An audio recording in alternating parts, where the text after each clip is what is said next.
And we are live. In theory, one should hope, one should think.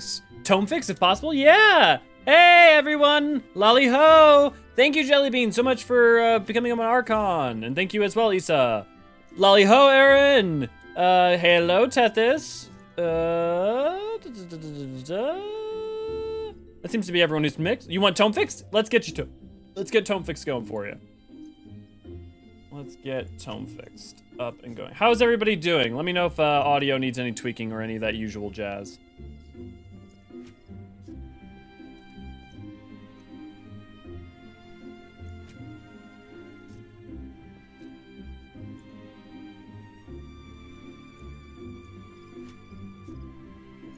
Tome fixed, where'd you go?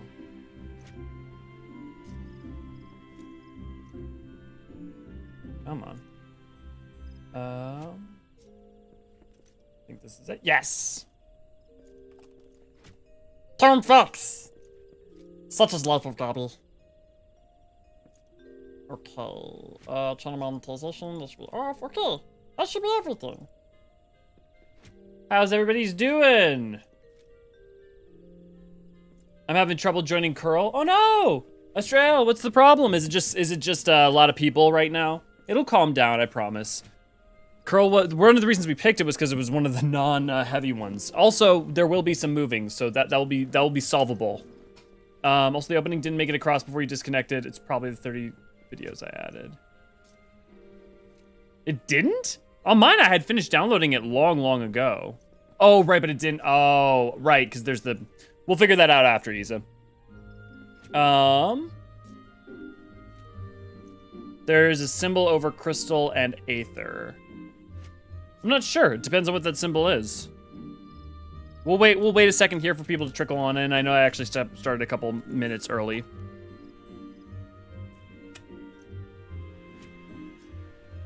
How was everyone's 4th of July? Sounds good, Issa. I've definitely done that on my own videos before, so that should work just fine. If you literally pull close in the distance and just cut it off from the two edges of close in the distance for intro and outro, that'll work fine. Hey, Sarah, good to see you. Tracy, good to see you. Dee, good to see you. Silver, good to see you.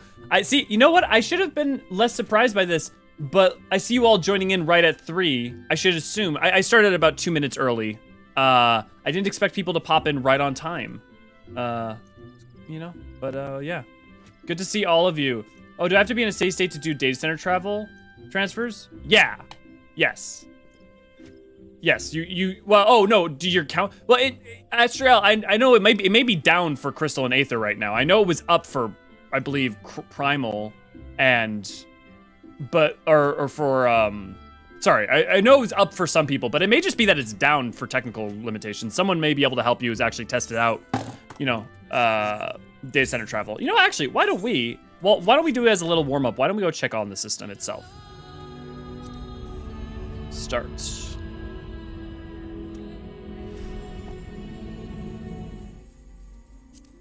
How do you do it? How do you do it, guys? Is it setting? No, that's back up. No. Is it not in here? Am I crazy? Is it in game? Let me pull up the guide that came with the patch notes. 6.18 patch notes. I know. Some of you are probably already yelling at me. Okay. Data center travel system is implemented. Using the new system, players can travel blah blah blah. From the creation character selection screen, choose a character and select visit another data center. So you click on it and then you right click. Visit another world server or visit another data server. So let's click another visit. Select world. Okay, so I'm in Crystal. I'm on Curl. Let's say I want to go to Primal. Can I? No. Can I? No. Now, because of that symbol, it may just mean that it's full right now, or that it's either there's a technical limitation going on right now, or that it's just getting bombarded, which I wouldn't be surprised if either was the case. Still looks to be down. It's down. There you go. Same symbol I have. Yeah, they turned it off. Yeah, Astral. The thing is that honestly, look, I know it's fair to say that, like, if they say it's going to be done at this time, expect it to be done at this time, but honestly, if you expected this to go off without a hitch, I think, yeah, don't worry. I'm not to say you, I just mean the royal, like, the general you. But yeah, no, this was always going to be a bit of a complicated, not mess, but there was always going to be difficult because there was going to be such a use. The system was going to be straining and struggling a whole bunch. It was really busy earlier. I think I noticed when it out, didn't. Yeah, last chart they put a stoppage on it because of a lot of traffic. Yep, exactly. Well, kind of expected. Yeah, like to be like, and I mean this, just like, yeah, this is a very complicated system moving a lot of character data around rapidly that is being hit all at once from all across the world on different data servers. I mean, I guess regional also, but point being, it's a very complicated thing. I think we can cut them a little slack as they, like, iron out some of the, like, you know... Like, if this was still a problem by 6.2, or, like, a week later, yeah, I get it. If it's, like, still down. But it's understandable, I find. At least in my opinion. I'm not as worried. I was just wanting to make sure I didn't break any game. Yeah, nope, you're all good. 1,500 visits requested per second. I don't even know if that's a joke. I was expecting more fires, honestly, but I'm used to Blizzard. Yeah, usually the worst fires you get with 14 are typically around things like, for instance, getting into Endwalker was a good example. Before that, I think the most famous example would be something like Raban Savage. There usually aren't a lot of fires. Maybe some, like, mosquitoes, like buzzing, like insects, like ah, but not like a Jesus Christ, everything's on fire. I still want to be there with y'all. Don't worry, Astral, you'll get to, I promise, and plenty of other people besides. So for Kokaku, I'll just say sitting in Exodus. Yeah, Mog Station isn't working too. I resubbed, but it won't connect my card to my account, so I can't play. Oh, Linux, that sucks. I'm sorry. Per minute, not second. Wow, not a joke. Holy shit. Yeah, that's just a lot of data in and of itself. Well, okay, we'll try to keep entertaining in here. Worst case, if there are enough of you who were really planning on doing Crystal Tower with me, I was always planning on doing Crystal Tower potentially in 2 things. But on top of that, if there's enough of you here, maybe we can, what I can do is I'll switch the thumbnail for this later.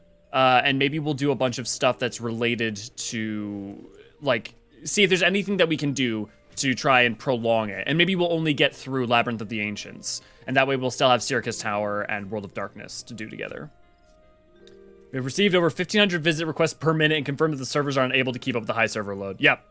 Purple, wow. Holy crap. Shall we then?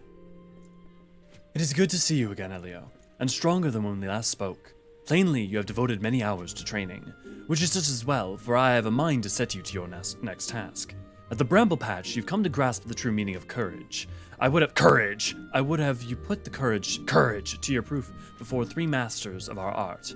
In the many years since they began their training within these walls, these men have led very different lives, yet they shared the distinction of being regarded amongst the finest lancers of their time. And just as they once looked to their seniors for inspiration, so too shall you look to them. By availing yourself of their wisdom, you will take another step towards becoming a full-fledged lancer. Your first instructor is a man named Methamy. Seek him out at Amarsax Spire and the East Shroud, where he serves as a frontier sentry. The long years at his post have honed Methamy's perception. No detail escapes the man's piercing gaze. Present yourself before him for an inspection, Elio, and do as he bids you. It's okay, I contacted the help center and they said I'd try again in 24 hours. I'm just hoping my bank doesn't block it as spam because I bought some additional items recently. Oh, that would really suck. I hope everything turns out well for you. Definitely keep us posted. Let's go to East Shroud. I will miss it. I'll miss it too much to do work to do. Let me know when you and where you want to meet up. I'm here already. We'll probably meet up at the tea tree. But when I first when we get to Labyrinth of the Ancients, we'll probably meet up at tea tree. That's usually where our meeting spot. And I like having it be our like place. Oh my God, it's time for Graha, best boy Tia. Exact. Only got a low level ult on NA server, so can't join for Crystal Tower. Well, Tracy, question: if we if we still have some stuff to do by Thursday, that gives you a couple days. Would that make any difference for you? Please be aware of this and thank you, Tethys. Righto. Righto indeed. Thank you, greatly appreciate it. Awesome, good. Yeah, there's nothing, that happened to me once in 14 as well, like a year back or so. And I know how much that sucks and how powerless it feels. And so I hope either watching this or the community in general can provide at least some comfort or feeling like you're not just like up shit's creek without a paddle, without anything to do. My all on crystal is kind of low level, so I don't care if I can do crystal. So again, guys, if you had like 2 or 3 extra days, would you be able to? Because I'd be, if you guys would be interested, watching this helps. Thanks for streaming. Awesome. Good. Methamy. Elzen. You must be the young lancer I was told to expect. Greetings and well met. I am Ethemy, commander of the brave men and women of this spire. Now let us have a good look at you. I see. You possess strength and skill in abundance. Of this there is no doubt, but you still want for experience. Oh, I do not doubt you've seen much and more. Mayhap you believe there is naught left out there to unnerve you. Yet the world is wide, and only the gods can claim to know all. You may be assured that the legendary lancers of old faltered at times. No lancer nor any man can foresee all possibilities, but he can steel himself for the unexpected. I would have you do just that. Take this bottle of fresh-spoken blood and sprinkle it at the foot of the great tree to the north. Doing so will lure out the creature of the night, which you are to vanquish. So, for all those of you who either haven't reached Stormblood yet or have, just a reminder, this Guardian installation here is known as Baelsar's Wall. And then by Baelsar, they're referring to Gaius Van Baelsar, the Black Wolf, Mr. Discount Darth Vader. I know I want to hug you all. Aw, Aaron, that's very cute. Possibly I'm very low leveled on my alt. Depends if I can reactivate my account. Yeah, Lynn, just let me know if and if not, don't forget all that we're gonna be having actual trials and stuff to do in the MSQ coming up, and I'm going to do all the other alliance raids. So do not feel like you're gonna get left out. You will have plenty of other opportunities to join in, and I will also be making sure that if we're having trouble of everyone who wants to get in, getting in for trials, we'll be alternating. So. You have a profound desire to be playing a video game and be seen on stream, because come on, how many of us don't have at least a little bit of amount of vanity in us? You will have your chance, I guarantee you this. Thanks so much. Yeah, no problem. My ult on Crystal just fought. My ult on Crystal just fought.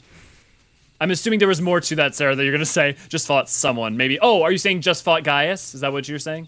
Sending you love. Hey, Nick, good to see you, glad to have you. Thank you so much for your love. Much appreciated. Indeed. Did I hear Deadpool? Nope. Garuda. Oh, just fought Garuda, so 2 or 3 days should be ready. Yeah. Yeah, Garuda, you're in the back third at that point.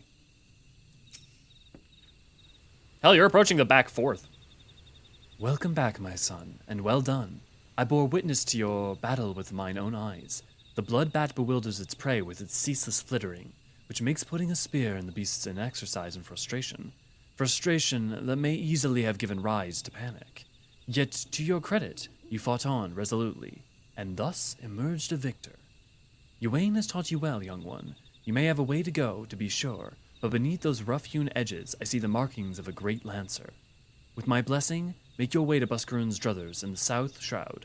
It is there that your next instructor, Buscarron himself, awaits. Hey, Buscarron, it's good to see him again. The man had unique approach to our art. Though it's fair while since he hung up his spear, his words are well worth hearing. Indeed, a lancers visit him as much as for his counsel as they do his mead, good though it is. By meeting Buscarron and availing yourself of his knowledge, your lance work will surely improve. One thing I really love about doing this replay and having to do voices and stuff is that, boy, does it really help memorizing names a lot more. At the very least, like, making connections and association. You know you could always move one of your alts to the EU. In that case, you would not only cover the us, but the entirety of the EU. Well, but I don't have alts, is the problem. So that wouldn't really solve much. Because that would just mean moving Elio to the EU. I don't like having ults. I only have an ult. The only reason I have Elio as an ult is because when I first started playing this game, I had Lendriel, my main, and I switched to, and Elio became a thing. And I was not expecting Elio to become as much of a thing as Elio has become. So that is the only reason I have any kind of ult. If you saw any other alts on like my character creation screen, that was just me tinkering with making like characters. Those are not things I play. Hello, greetings from Orlando. Catherine, good to see you, glad to have you. 95, I guess that's not bad. That's not bad for you guys. It could be worse. Could be better, but could be worse. I'm gonna hook up my keyboard to my PlayStation. This is gonna be fumbly. We'll make it, look, it's Labyrinth of the Ancients. It's not exactly top tier content in terms of difficulty. Yeah, as everyone knows for the Eorzean archives, our mods never have ults whatsoever, and they definitely don't create two very tantalizing ones and then mess with Elio at random. Nope. Aye. Well, if it isn't Eorzean's protege, I thought it was about time you arrived. Buscurrent. Come on, we went through so much already. And here's my place, in case you're wondering why old Eorzean sent you. I should mention I've not always been in food and drink business. Before I opened the Druthers, I manned an outpost not far from here. Any road, between keeping throats wet and bellies full, I ain't got a great deal of time to chat just now. If you don't mind, I'll get on with educating you. Now take this nice bottle of full flower mead. Wait, don't open it. This ain't that kind of lesson. Now I want you to take an offering of it to Hydaelyn's lance, which is a moment tucked away in the rocky cleft of the south here. See, the bottle stays safely there, completely with its contents, and when you've come back, I'll tell you a story. Got all that? Good. Hey, Aubrey, good to see you, glad to have you. Sounds good, Cal. More to type with it than anything if I want. Yeah. Man, I can't imagine playing on console and not being able to type. I think it might drive me insane. Definitely didn't. Hey, Justinian, good to see you, glad to have you. Definitely didn't lock myself out of the character creation this morning. Maybe we haven't all been there, but I've been there. You have my empathy. I originally had an Al-Ra, didn't play for months, started a new character as a joke just to catch up with the plot where I was, and then I just invested in a new character. Yeah, I mean, like, that's the thing is everyone has very different experiences about, like, when it comes to creating alts, when it comes to playing different characters. Historically, I never make alts. Just, like, I never, I've always whenever I play an MMO, I want one character, and that is my focus, that is my thing.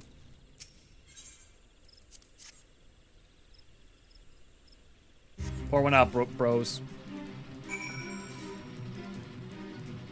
And in case any of you haven't noticed, you'll notice that Jellybean's name is an interesting color, and there's an archive book next to them. And that is because Jellybean became a member on YouTube, which is you basically toss us $1, and you get access to emotes and special badges and all that stuff. And for those of you who are patrons, and you're like, but we already give you money. I'm sorry, there's no way to give. I'm trying to get. I keep trying to make it give it to you guys for free, but it's not. YouTube doesn't like that, so I can't. That said, appreciate all your patronage. Just letting you guys know. Don't feel like you need to. You can type, but it's clumsy and slow. Yeah, I mean, like, you can type. But by the time you're finished writing your sentence, everyone's moved on. So, like, you know. So you've offered up the mead as I told you, and without drinking a drop. Very well. You shall have a tale of me as promised. Hydaelyn is the man who founded the Lancers Guild, and the monument I sent you to was erected in his honor. Hydaelyn was a courage made flesh. Cut him, and I dare say he'd have bled the stuff. It was him who first identified the two aspects of the Lancer's courage, as well as how to go about tempering them. And that weren't all he did. Seeing how the art had gone stale, what with our Lancers keeping up to the confines of the Twelswood, he sought to bring in new techniques and methods from faraway lands. But Gridania was a different place in his day. The outside world was a thing to be shunned back then, and non-Forestborn were considered faithless savages. Aye, it was even worse than now. Of course, old Hydaelyn wasn't afraid to call that way of thinking what it was, a lot of ignorance and cowardice. To cut a long story short, despite a forest full of goddamn good old Gridanian stubbornness, he finally convinced the nation to open its doors to foreign lancers, and by blending their techniques with his own, he gave the world the art which you now practice. To this day, the Lancers Guild accepts the students regardless of their origin. That wouldn't have been possible if it hadn't been for Hydaelyn. Us Lancers owe him a much and more, and it's our charge to carry on his legacy. Never forget that. Eh? What's that? When's the trial? Much as I hate to disappoint you, there isn't one. Your courage was never in doubt, son. My part in your training is done. 'Tis time you visit your third and final instructor, a fellow named Valclair. Valclair. You'll find him wailing away his time at the Bobbing Cork, like as not. Oh, that's the name of an inn in Foulground Float, in case you didn't know. Up in the North Shroud, it is. Valclair is an old rival of mine. Me and him used to go at it till neither man could lift his spear to tip off the ground. I warn you, he was a right stubborn bugger back then, and the years ain't done much to improve his humors. So, good luck with impressing him.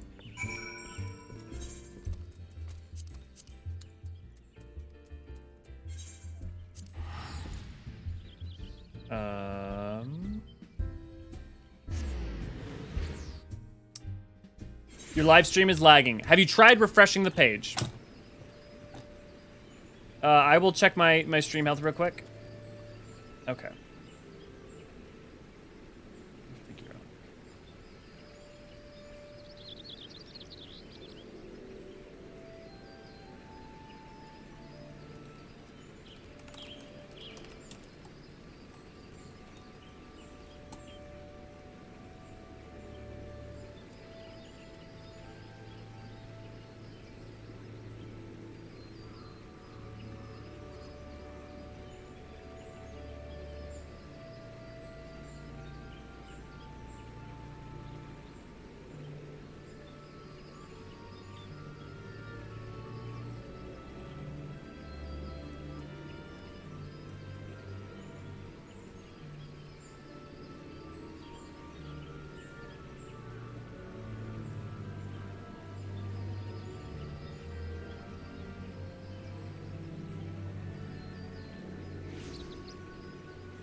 Okay, maybe that YouTube's having an issue. I'm gonna take a second to see, can you guys, let me know if you guys can see me and hear me. And if refreshing has helped at all.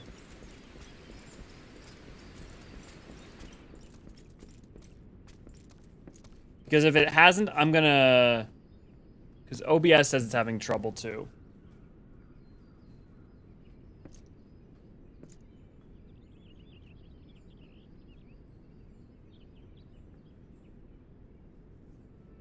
Okay.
Okay, guys, let me know if I'm back and if the stream's looking better again.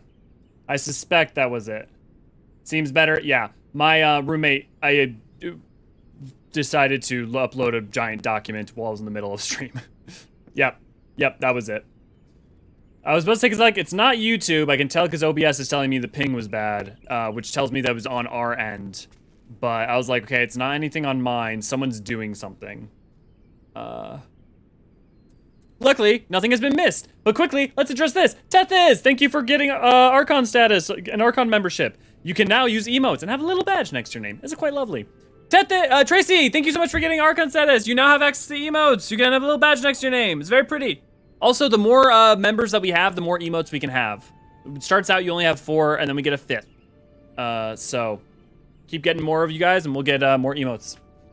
Seems a bit better. Yeah, it may take a second to you may want to refresh, and it may take a second to even out.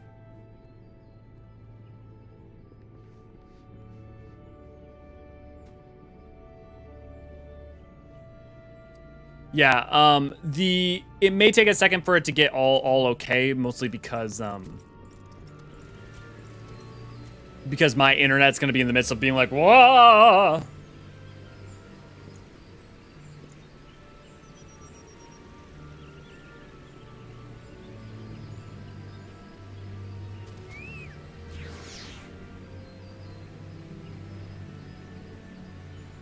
Let me just tinker something real quick.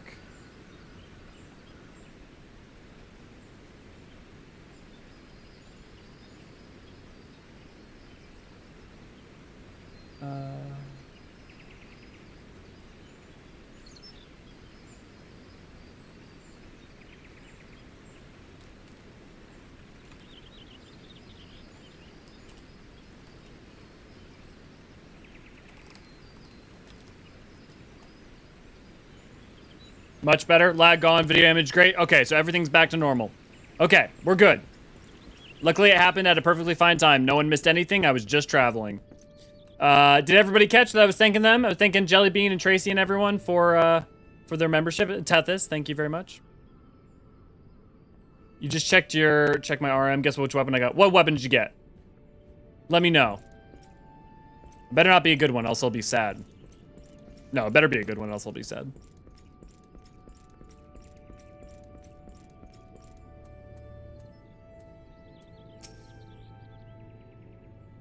Aye, I take it you are the young lancer of whom Ywain spoke, an adventurer besides by the look of you. It was an adventure myself once. That was before I became a lance for hire. But enough idle talk. You have come to learn from me, and learn from me you shall. Be warned though, and you will not find me as lenient an instructor as the others. Now pay attention. Thus far, you've learned to master your courage in situations of fear, panic, and uncertainty. With me, you will learn to do so in the face of change. The enemy is a living thing, and living things are apt to change. Whatever the nature of that change, a lancer must be able to think and adapt during battle requires courage. Courage. Oh, hey, Jubilinate, thanks so much for the joining. I hope you enjoyed the emotes and the little badge next to your name. To teach you the meaning of the words, I would have you challenge a fiery fiend known as a red balloon. However, the creatures will appear only when they're a raging flame. You may kindle such a flame by procuring 6 fingers from slain balloons and depositing them at gutted campfires. This should suffice to entice the red balloon. As the battle wears on, the creature's fury shall burn with ever greater fury, and until it's ripe to burst in conflagration of death, let courage lend strength to your lance and extinguish this fiery foe. I got Verdun. Hey, nice! Also sad, but also nice, but also sad. I should do more shorts on the different, on the lore of the different weapons. A bunch of them have really lovely little stories. The problem is that they're only, 2 minutes long worth of stories, and, YouTube really doesn't like it when you put, short content up. It really can harm, your suggestions. But maybe it doesn't matter. Maybe it's still worth putting them up. We'll see. But I do love doing them.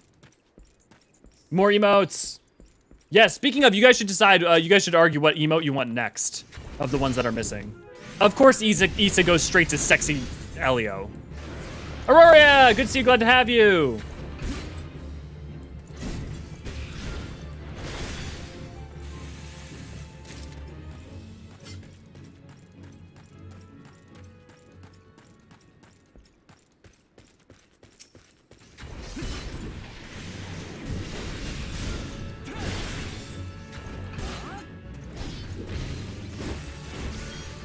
Gotta kill balloons.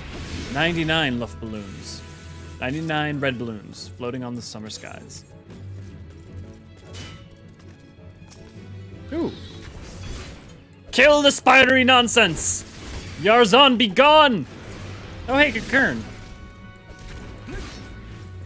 Killing these guys makes me feel like killing goblins at this point. Especially if you've done the Ronkin quests. Well, I mean, they're not really Ronkin, but, you know, the tribal quests from Raktika. Where'd Milkshake go? Did I run out of time? Can it be a weapon, set, or a region-themed gear instead of just a single weapon, maybe to extend the runtime of the video some more? That's a good idea, Silver Kogaku. Yeah, just a video that's just a long, list of the different little lores. It's just yeah. That's a really good idea. I like that. Tethys or Ray, could you do me a favor and message me that in the Discord so that I remember? Because I actually really like that idea. It's so funny how sometimes something seems so apparent. That seems like such a simple solution to my problem, right? And yet I hadn't considered it. I thought, maybe it's because I thought of them as a little bit too disparate from each other, but I don't know. I don't think that there's any reason to do that. I don't see reason that they have to be seen as that unrelated. I mean, what's the difference between talking about the history, like tragic history of a great sword versus the like beautiful, sad tale of a bow? You know, why not just make that a compilation in and of itself? I'm suspecting while the stream is trying to get back in line, I'm probably somewhere akin to like 30 seconds behind you guys. So just be aware that I may be responding relatively slow. But I very much am enjoying your questions. Cover multiple weapons in the same class. You know, and I think building off of Silver Kogaku's idea, yeah, I'm almost certain. So like Kogaku, when you messaged that, I responded almost immediately. So there may be even like a minute difference between us as the stream tries to recover. The thing I'll say about, I almost think, because there's not like 20 minutes worth of just red mage weapons, I think the better idea would be make it like a volume 1 and a volume 2, doing all the weapon stories we know for all the different weapons. Although, you know, also that said, there's quite a bit of lore about the weapons for like, obviously the Zodiac weapons, right? A video on those would be fun. Like, it's interesting, though, because then you have the animal weapons, which have less in the way of specific stories more than the metaphysics around them. The Bajan weapons are really more about the history of the weapons as an idea rather than, like, any singular one. You have the Animos weapons, again, are kind of the same idea. Like, after A Realm Reborn, they kind of don't make the weapons singular. They make them a piece of a whole. No kill Gabi. Agreed. Honestly, there's more lore read the wire weapons than the other ones. Yeah, and Power, I'm sure you said that like, I'm sure you're gonna hear what I said like a solid 30 seconds after it, but yeah, totally agreed.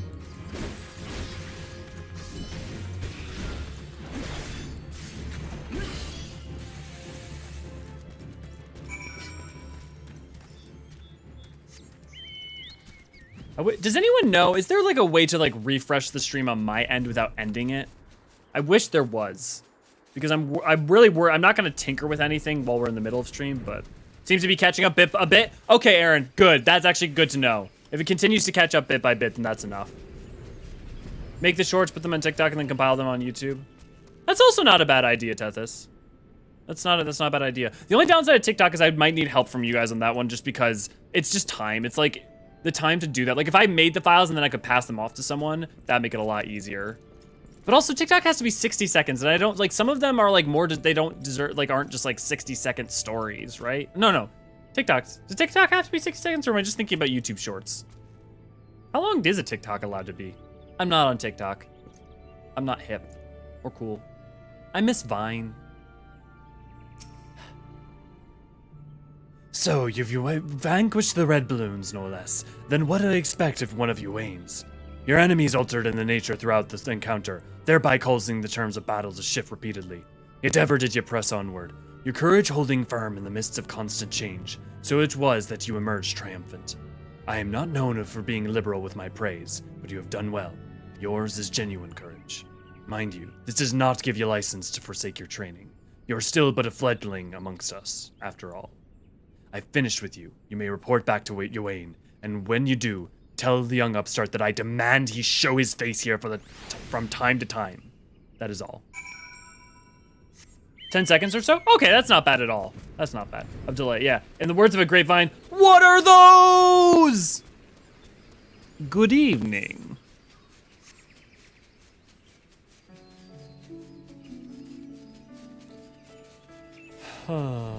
It's also hard to tell because like sometimes people just don't have a lot to say. It's hard to tell if there's the delay is based in people just not being chatty today, or if in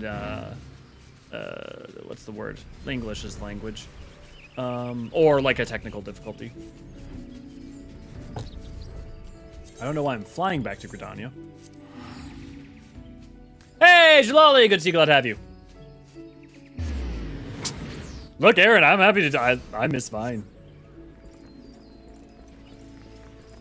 But don't it be how it go? I mean, like, YouTube had 5-second videos, and then Vine came out and destroyed 5-second videos, and then Vine went under. You know, inevitably, Vine was so popular as a concept in general, it was inevitable that there would be some kind of successor, and that successor just ended up being TikTok. And yes, I know that the format is different in some fundamental ways, but effectively, the spiritual successor. Could there be a video that goes into what weapons a class can actually use outside of the stuff we play as? Also, I miss being able to use a wand. Well, Australia, it means, kind of depends on what you mean. Like as a human, as a being, you're able to pick up any weapon. The weapons you can equip are just based in what your chosen thing is proficient in. So if you're asking, can a lancer wield a sword? I mean, yes, but that's also, it's like, let me put it. It's like, yes, you can give a I don't have a good thing off the top of my head. It's like, I can pick, especially if I can pick up an astrolabe or an astrolabe, but that doesn't mean I'm gonna be useful with it. So if you mean what as a job, what other things are you proficient in? The answer is just what your weapon is. If it's, can you even pick up that thing at all?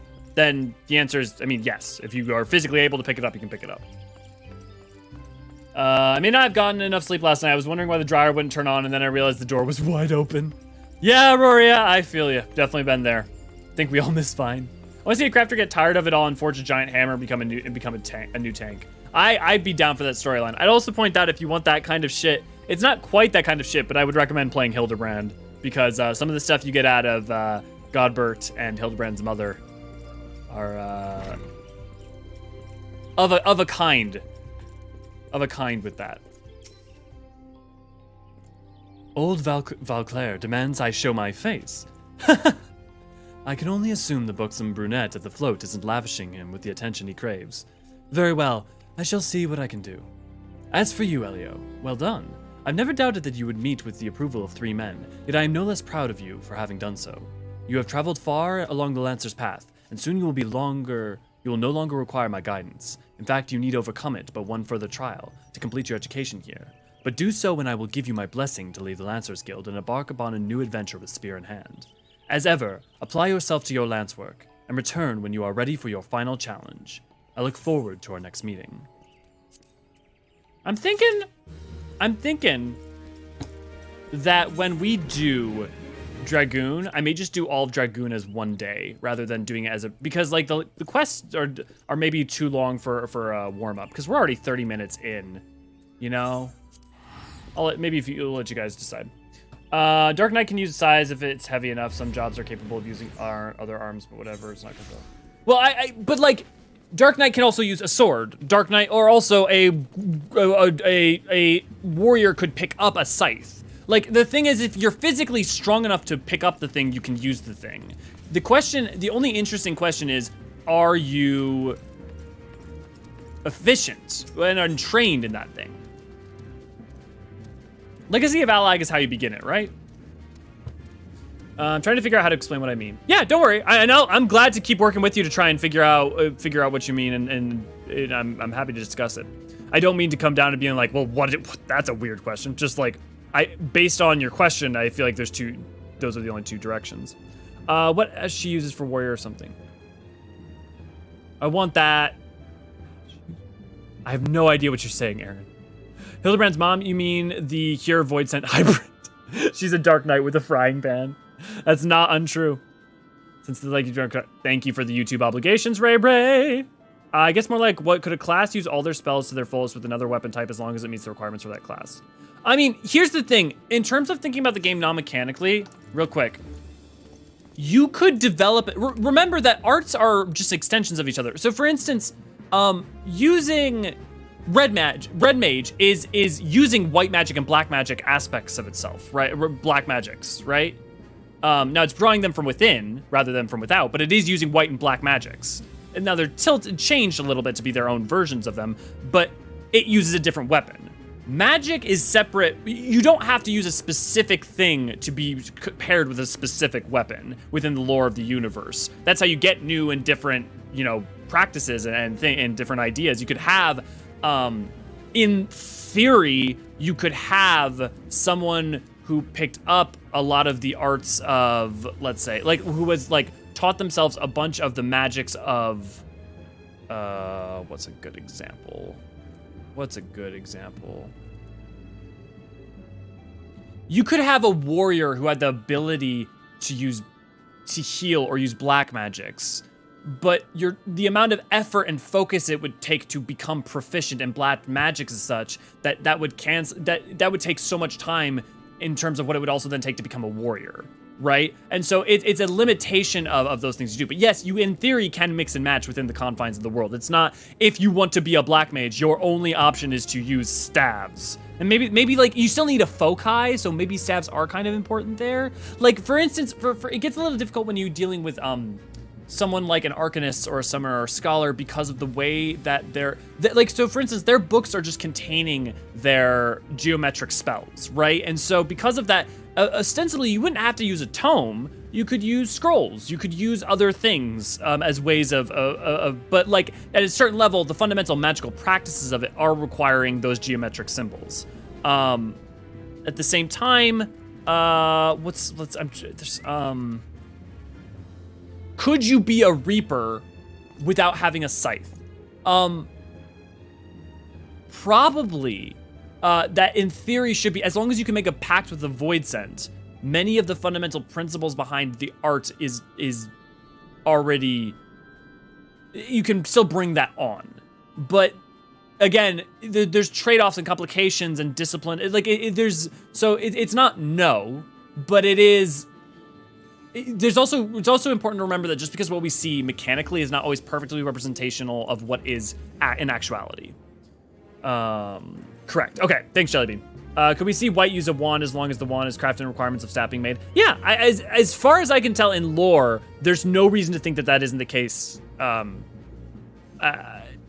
is a possibility. In fact, I think I can probably, if I think long and hard enough, I might be able to come up with an example that would support that as well. Pan, that's all helps me refine. The pan. There we go. That's what we meant, Aaron. And this all helps me refine my thoughts and ideas. Yeah. I would say there might be limitations in terms of talking about wands may not be sufficiently strong foci. This is speculation. This is just speculation.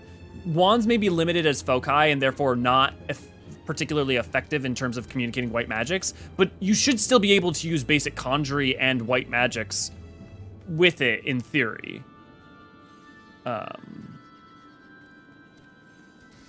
Yes, pan does mean bread in Spanish. It also means bread in Japanese. Pan.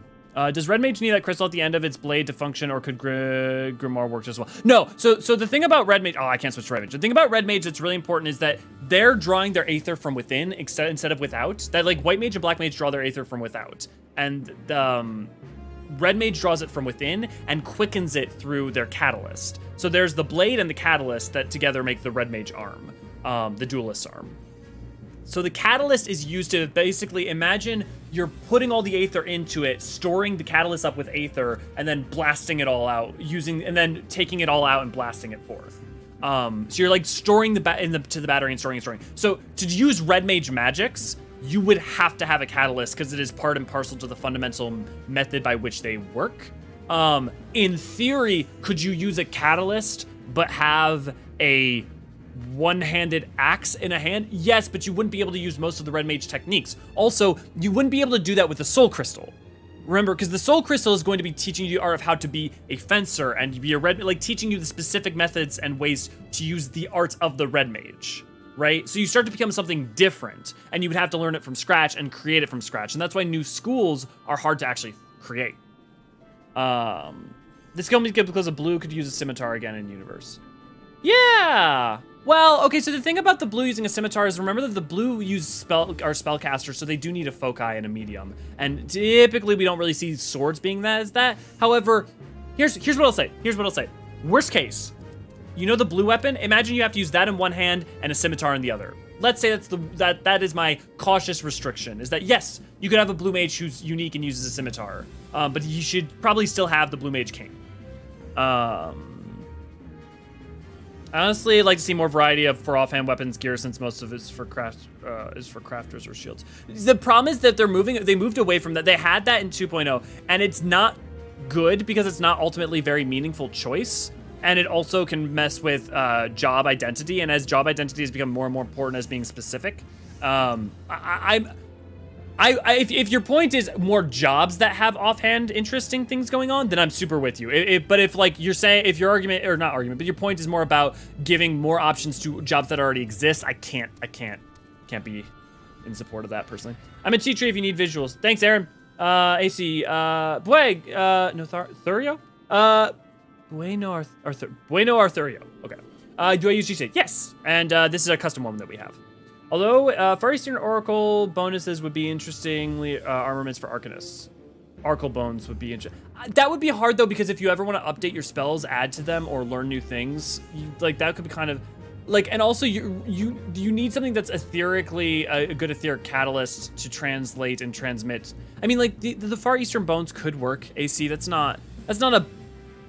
I would wonder though if also their size is would be a limiting factor. I'm not saying no. I'm not saying my stance is no. I just like I have a hesitation in my gut around it, but I couldn't articulate perfectly why. They're like scrolls except made of whittled bones strung together. Wood is also acceptable substitute. Yeah, okay.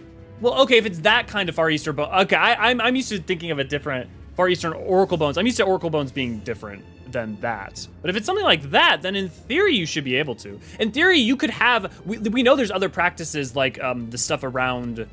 The like Onishishu and like the Shugendo stuff that uses scrolls like that effectively. So we may yet see stuff like that. Although it might be better to serve astrologian due to its nature of divination to also pyromancy in some cases.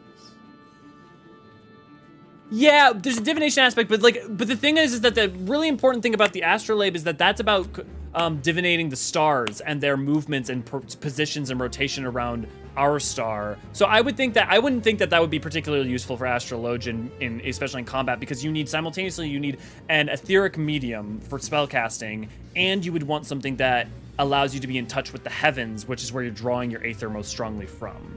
That would be my argument. Hey, lady, good to see you. Glad to have you. Although it might be better. I was thinking more for new class options than adding that. Okay, then we're still on the same page. I just wanted to clarify. I didn't mean to shout you down on that one, but yeah, no. For new jobs, I'm totally with you, Silver. This may be a silly question. No such thing. Well, okay, yes, there are silly questions, but don't stress about it. But it is dangerous to tap into 2 soul crystals at the same time. As far as we know, you effectively can't. As far as we know, if you to do so would be akin to trying to think. Would be like taking two people's. Imagine trying to watch 2 movies overlapped at the same time. Now, you might be able to focus on just one movie, or you might be able to kind of see both and like swap between the two, but you won't be able to see both of them at the same time, process them at the same time, and internalize them at the same time. So remember that the soul crystal is providing like information, knowledge, and ability and awareness, and so it takes effort and focus to even use it, even though it reveals things to you. Hi, hey, Megumian. Good to see you. Glad to have you. After watching Zeppel HQ MT Capture, all of the many different Final Fantasy XIV content creators. Yeah, Pine Koga. Final Fantasy XIV YouTube video with me, your Final Fantasy XIV stream. That's awesome. Thank you so much. And that's great. I look up to quite a few of those names, and I'm big fans of theirs. So that's great that it would do so. Much appreciated. Glad to have you. Auroria, gonna start lurking. Need to knock some things off. Do my list. Have fun, everyone. Sounds good, Auroria. Oh, so it might be better medium for thaumaturgy. Even then, I don't know. I would honestly say that it works as a medium for arcanists, potentially because of the geometric spells you can put on them. I don't know it's a good medium for any other job. For any of the other spellcasters, I think that that's a really poor medium for the function by which those magic users work, would be my argument, AC. How's the stream going so far? It's going good. We was a bit slow finishing off our daily Lancer stuff, but we're about to start Crystal Tower, and we're just doing some lore answering before we hop in. Warrior of Light walking around with all their soul crystals on a bracelet. I think it depends on the soul crystals themselves. For say tapping into 2 paladin soul crystals, it might try to overpower each other with 2 dark soul crystals, might cause weird effects. Well, I mean, if you try to tap into 2 soul crystals of the same job, that's like a whole different discussion on top of it, but like also would be effectively pointless, because most of the time, a soul crystal, while containing the memories and experience of a practitioner, is not like, it's not like, you have the mightiest of all soul crystals. It's not really like that. They're more soft magic items with some hard magic aspects. And so the thing to understand about soul crystals is that, I mean, the same way that they can be, you can feel like, oh, I've learned all this stuff, I'm a really powerful warrior when you're playing a Realm Reborn, and a Realm Reborn is the only thing out. But then the soul crystal is still revealing things to you, even on to, 6.0. I think it's not only that, Black Mage Soul Crystal actually keeps you from killing yourself by means of powerful magics you use. Yeah, which covered in the heavens where Black Magic was. Yes, though it is worth noting that it is, while the Black Mage Soul Crystal is very much, here's the thing, the Black Mage Soul Crystal isn't required in that if you don't have one, you will instantly die if you use Black Magic. The Black Mage Soul Crystal is required in order to use it with relative safety, whereas if you're using it without it, effectively, any small mistake will result in your own self-immolation. Now I want a soul crystal charm bracelet. That'd be fun. I'd love to go buy some of those soul crystals off Etsy and or even just maybe 3D print a giant paladin soul crystal or something and put them in the back. But that's not money worth using at the moment. I can see Room Fencer function at DPS not just for its buffs, but it would give players the tank-looking DPS. I don't know if it would be that tanky. I don't know if it would be, especially because I don't think it would look that tanky, Australia, because you have to remember its armor would be dictated by, what type of armor it would be using would be dictated more so by its type. Now, maybe I guess to your point, maybe the job the job armor could look that way. If you try to use high-level Black Mage without a Soul Crystal, you burn yourself up from the inside out. Well, no, so power, in that, what they talk about, though, is that it's not just that those people burn themselves up immediately. One of the things they talk about in the Heavensward quest is also that those people burn themselves up because they didn't properly control it. Hey, Demins, good to see you. Glad to have you. You haven't missed anything. We're just about to get. Let's get Crystal Tower started. Hey, this is a weird. Has it, guys? Does he look familiar to anyone? I can't quite place it.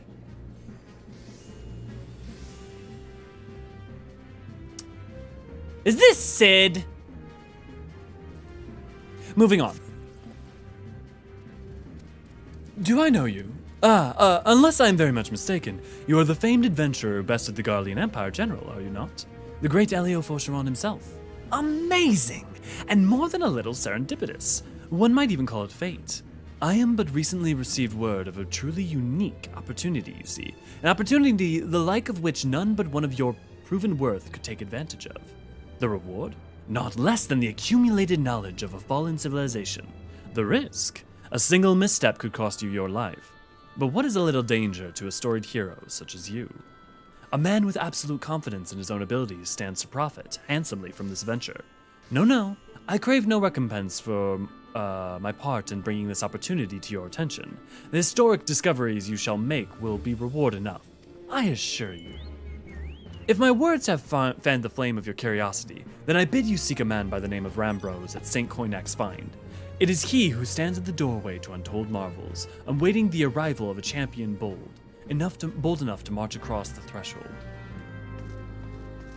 Nope, never seen a masked man like that before in my life. Nope. All right, what does a white mage back to say when casting some of their spells? I've always been curious about white mage. I don't know. I don't know if we have any examples of hyper-specific chants. Unless the only place I would go to look is look in the white mage quest lines and see if any of the Pagel say anything in specific. Serene, hello. You almost got me to say it, but you haven't given me $2, so I ain't gonna say shit. Also, I miss you when you're not around. I'm glad you're here.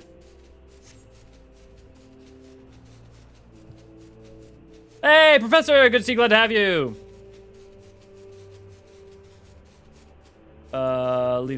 We still need Soul Crystal candy. I should make some Soul Crystal candy. I could definitely at least make some on stream. Isn't it also a case we discover new techniques after a certain point that automatically get stored into the crystal, like some spells or techniques not used before by other generations of the job? It's quite possible, AC. It gets very vague what things are taught to us by the Soul Crystal and what things we discover at some point. You can make a pretty fair argument that all spells learned in 6.0 were actually things we developed or discovered rather than the Soul Crystal teaching us, mostly because we don't have a quest and we don't have a specific line about, things revealed by the Soul Crystal. Now that said, one could argue that the leveling up, glow and thing is actually the crystal revealing new things to us. So you could go. I would feel that you could argue either way on that one, but I do think it's not unfair to say that that's quite possible. Yeah, armor types. Literally just finished the quest like 10 minutes ago. Hey, Susan! I don't know if I said good to see you, glad to have you, but good to see you, glad to have you. And it's funny that you just finished it. Well, on the bright side, it means you can join in. Never... Let's catch up on you guys real quick. The guy from Wham! For the record, my ex bought me a white mage soul crystal necklace. Aw, I loved it till she broke up with me. Oh, well, maybe we'll find a new soul crystal that will be fitting, and we can get you. We'll fit. Maybe we'll run a raffle or something. It'll and maybe you can get it one, and it'll be a black mage soul crystal to run counter to it. Outlandish man, a land that's flying island. Am I a joke to you? Chanting is a horrible idea in combat. It's like yelling sneak attack while trying to get someone they become aware of. Ellie literally admitted to being worth $2. Look, I have said on repeat, I will say dumb shit for $2. I am also the one who said, as we get Twitch going more and more, by the way, we have a Twitch channel. You should go follow it so that we can get an affiliate and we can get all sorts of fun things going on it. I will do the Sailor Moon, Sailor Scout outfit on the Twitch. I'll do it. I'll do it. You guys pay me, I'll do it. I'm not going to regret those words. And if you want me to regret those words, you better put your money where your mouth is. Come at me, stream. Soul Crystal Gummies. Ooh, that sounds good. Hey, Genesis, good to see you, glad to have you. Not sure if I want to continue drawing Tsuyu or just wait until I feel more inspired for work. I really want to see Tsuyu. Or, okay, like, I really want to see Tsuyu. I also want to see the emotes. I also want to see all your other art, so. I always figured when Conjurer was in training and chants the that white mages are, are you saying, is WH here what you're using for white mage instead of WHM? I'm assuming that's the case, Estriel. Are like Harry Potter wizards in that they get so good they can just think the chant for that surprise. I mean, we don't know that for sure. If you want to effectively assume that for now, you're probably okay for role playing. You know what? Well, we'll talk about we'll talk about it later with White Mage and EE1 and EE2, but I can talk about that. I would yell sneak attack. Yes, you would, Ray Ray. Nonverbal magic is arguably safer in combat. Now this is just getting to a basically D&D discussion. Ellie OnlyFans. Look, only Archons is going to be a thing. Might be an April Fool's thing, but only Archons is going to be a thing. Eorzean isn't really English or Japanese or any other language. It's just translated into Earth language, but doesn't use the same letters. The chants would probably sound like nonsense to us. I mean, yeah, but like also there's like Pajali, there's like languages that exist within it and also are represented within the confines of the game itself. So, I mean, like, to say that is to say, though, that anything we hear in 14 would sound like nonsense to us. More red mage, I'm more comfortable. Yeah. Can we pray more for Jackbox nights? That was a blast. Yeah, we can definitely have more fun nights that are just, I wouldn't mind even just doing on my days off if I have free time, running those on Sundays or something. All this talk of Soul Crystal Candy makes me think, what would Candyman be a horrifying job? I mean, dude, Willy Wonka is effectively just playing... It's kind of blue magey. I'm just saying. Ellie getting banned for as long himself on stream. Someone stop him. Killer stories. Graphical structure of the language in the game is similar to real life ones. Oh yeah. What do soul crystals taste like? If you want to know what soul crystals taste like, you should go to our Eorzean Plus channel, where I have a cut together video up of us discussing what every soul crystal tastes like. We have had a full conversation on this one.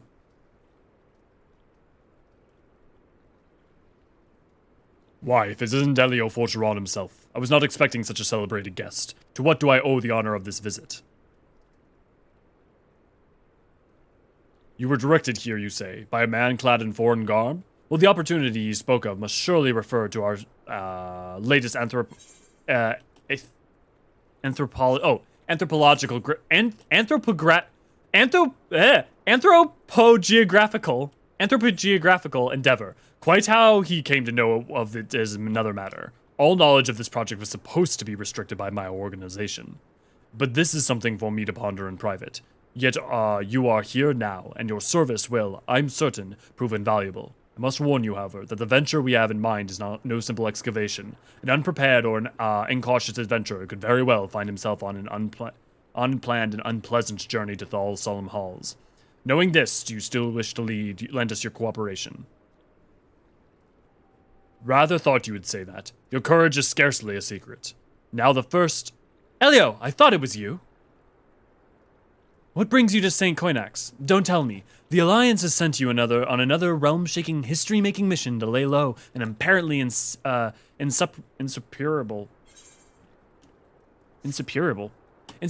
foe. Yes? No? Ah, I see you two are already acquainted. That is well. Master Garland, our intrepid hero here, caught wind of the forthcoming expedition and has kindly pledged his assistance to us. He has he? Glad to have you aboard, Elio. You don't have the faintest idea what you volunteered for, do you? Very well. Let us begin at the beginning. The Sons of St. Koinax are tasked with unearthing the secrets of the long-fallen Allegan Empire, and this present endeavor aims to delve more deeply into the civilization's mysteries than ever before. Ah, but I know that look. In the event that you feel ill-equipped to contribute much on the subject of Allegan archaeology, I invite you to recall our encounter with the ultimate weapon. The mechanical monstrosity represented a feat of engineering far beyond aught Garlemald can presently achieve. Nero Tolskavia simply awoke it. I mention this by way of reminding you that you have had what one might term an extensive first-hand experience with notable Allegan relics. In short, you're practically an archaeologist. Now, to the core of the matter. Here in Mordona there stands an entire Allegan structure which we have yet to investigate. I speak, of course, of the Crystal Tower. After witnessing the destructive capabilities of the ultimate weapon and the lesser moon Dalamud before it, it seems wise to treat any remnants of that era with the utmost caution. They must be analyzed, monitored, and above all, kept from falling in the wrong hands. To put it plain, I have no wish to see another megalomaniac legatus wield one of those weapons. It was this thought which first moved me to contact the Sons and propose that the tower be explored.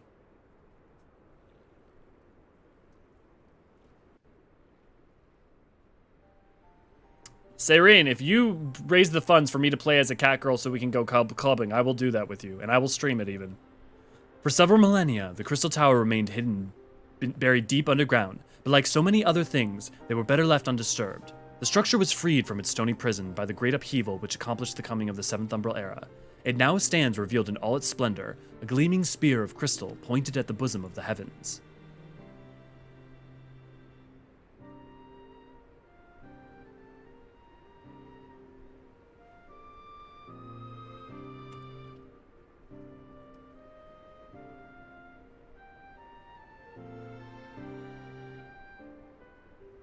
You raise the funds, I'll bring the buns. There you go, Syrian. I guess if that's the case, I have to bring a bunny girl, don't I?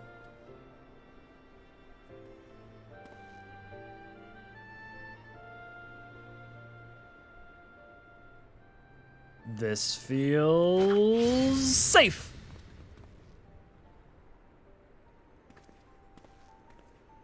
We believe the tower to be the repository of much of the ancients' wisdom. Unfortunately, its entrance is guarded by formidable defenses, and we cannot so much as peep through the keyhole, much less set foot inside. I raise you $2. Make cat girl. Okay, that'll make the cat girl. These defenses take the form of statues carved into the likeness of giant swordsmen, the 8 sentinels, as the Sons are wont to call them. It is the first barrier we must overcome. $2, I'll make the Mikote. But you also have to be present as I design her. I have a bunny boy. Does that count? I feel like of all the races, in some ways, I love the Melviar. Why not simply fly over them in an airship, you ask? I've been tried before, but any vessel that ventures too close to the tower is blasted out of the air. We either destroy those statues, or the front door is forever beyond our reach. Yeah. See, the fact that I remember that there was going to be setup, which is why I always expected Crystal Tower to be split in 2 episodes. My colleagues and I are ill-suited to negotiating such deadly hazards. Thus, if we are to gain access to the tower's secrets, we must need employ the service of our experienced adventurer. It will be difficult and dangerous, Elio, but I can think of no finer man to the task. Hello. If I didn't know better, I'd say you had a taste for these deadly escapades. I look forward to working with you again. There is much and more to be done before we can begin the expedition proper. Take some time to prepare yourself, and I shall begin to explain the challenges that lie ahead.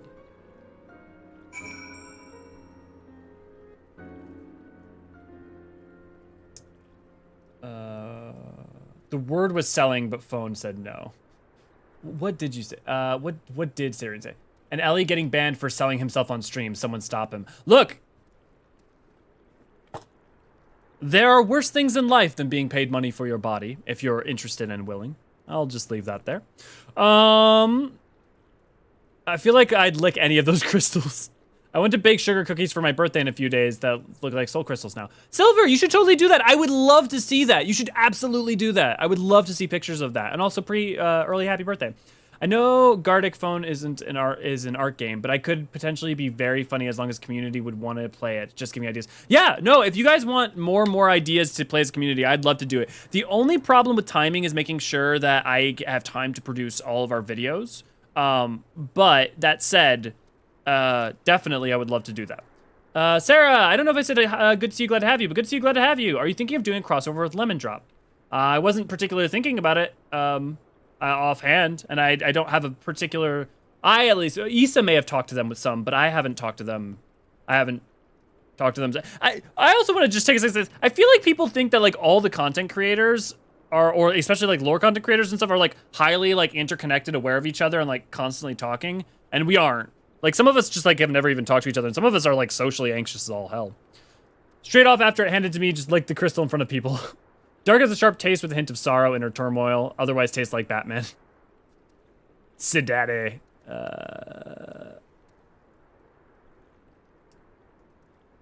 Unfortunately, I'll be busy on club night. I have a thing. Vieira looks similar in many regards, have a male in the dress, and they couldn't really tell the difference without a second look. I'm dead. I can't with this guy. I no longer come here for Final Fantasy 14. I just came to mess with Elio. Syrian, I know. And I love it. You are our longest patron. You have been there. You are our first and longest patron, and you've been with us since the beginning. I've had a lemon drop, but no contacts with lemon drop. There you go. He's perfect, Issa. Our first objective is to reach the entrance of the Crystal Tower. As I previously mentioned, however, that will prove no easy task. The entrance is guarded by powerful defense mechanisms, each utilizing one of the 4 elements of fire, water, wind, or earth. And then when we needed him most. Anyone attempting to simply stroll past these unsleeping sentinels invites swift obliteration. Based on Master Garland's analysis, however, we are reasonably certain that the attacks on these lethal contraptions can be reflected using a crystal of the corresponding element. Naturally, these crystals must be of surpassing clarity, free of the slightest impurities, much like the flawless specimens used by the Beastmen in their primal summoning rituals.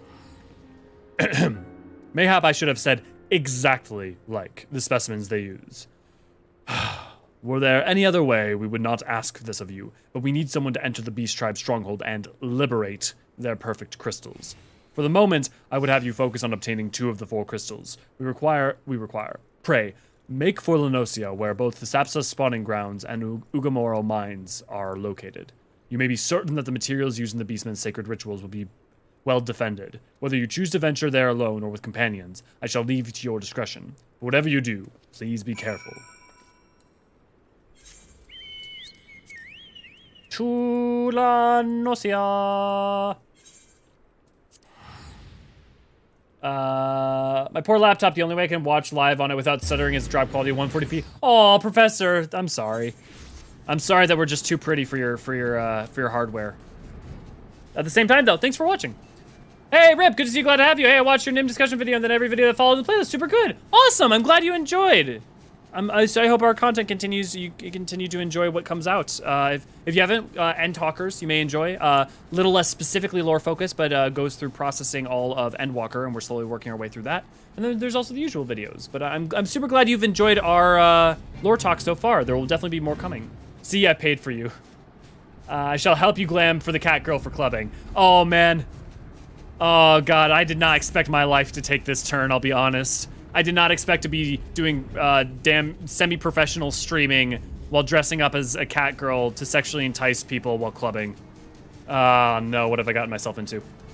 This is a long question. Tracy, so I don't know if you've done it recently, they have shortened it. So it is a lot better than it used to be. It used to be way worse. A lot worse. Love how the whole collecting the 4 elemental fangs is ripped straight from you having to do the same in FF3 in order to break the 4 seals into the Crystal Tower. Yeah, I tell you, the references for FF3 all throughout are hard on point. In some ways, I think, like, in some ways, Crystal Tower is more direct a reference than almost any other thing, like, whole thing, because like there's a lot more piecemeal when it comes to other things, other references in 14. Well, I'll try to work, but I'm still here, still listening. Oh, lady. Well, I always enjoy when you're, I always enjoy seeing your work, so I hope you continue to get good work done. And, hey, you know, as long as my voice keeps you company, that's something, right? Pray return. Pray return. Pray return to the waking sands. This is actually a funny way to die in FF3 Atelier. Oh, can you actually walk into it if you don't know better?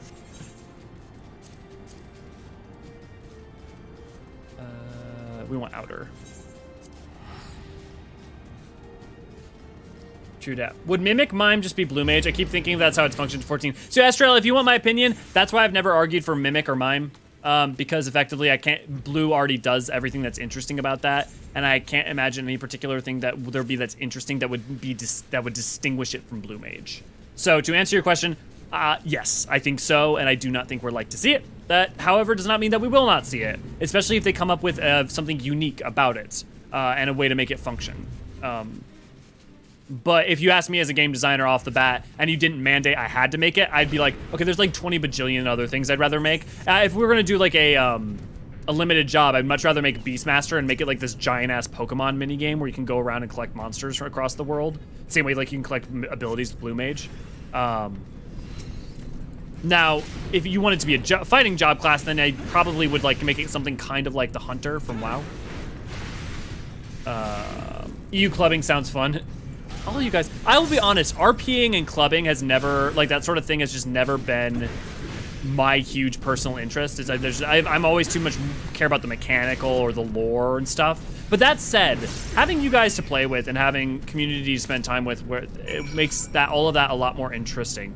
Maybe still not as much RP, but definitely going out to like a venue with a bunch of you guys, I'd definitely be far more willing and interested to do now than at any other point in my life prior. So if there's enough of you that are super interested in that, we could have a night like that, I guess.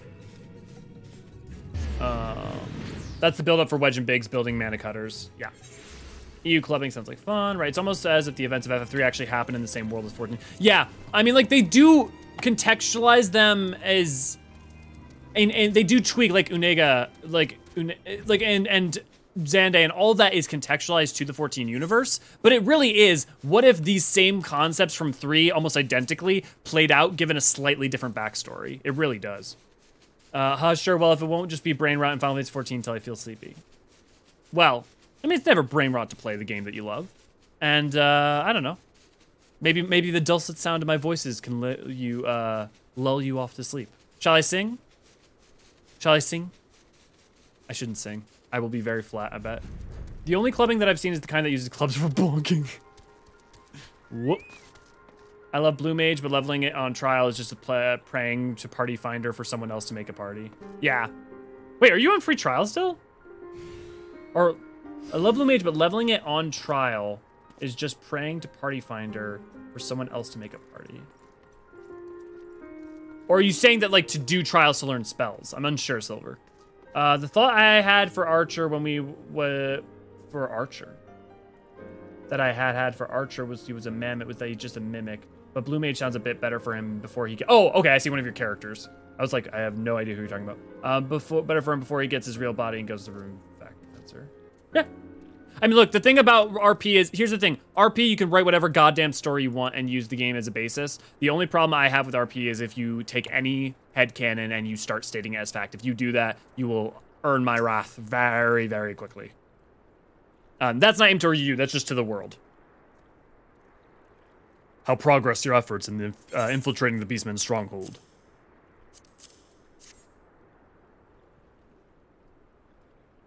So these are the famed flawless crystals of the beast tribes I have seen.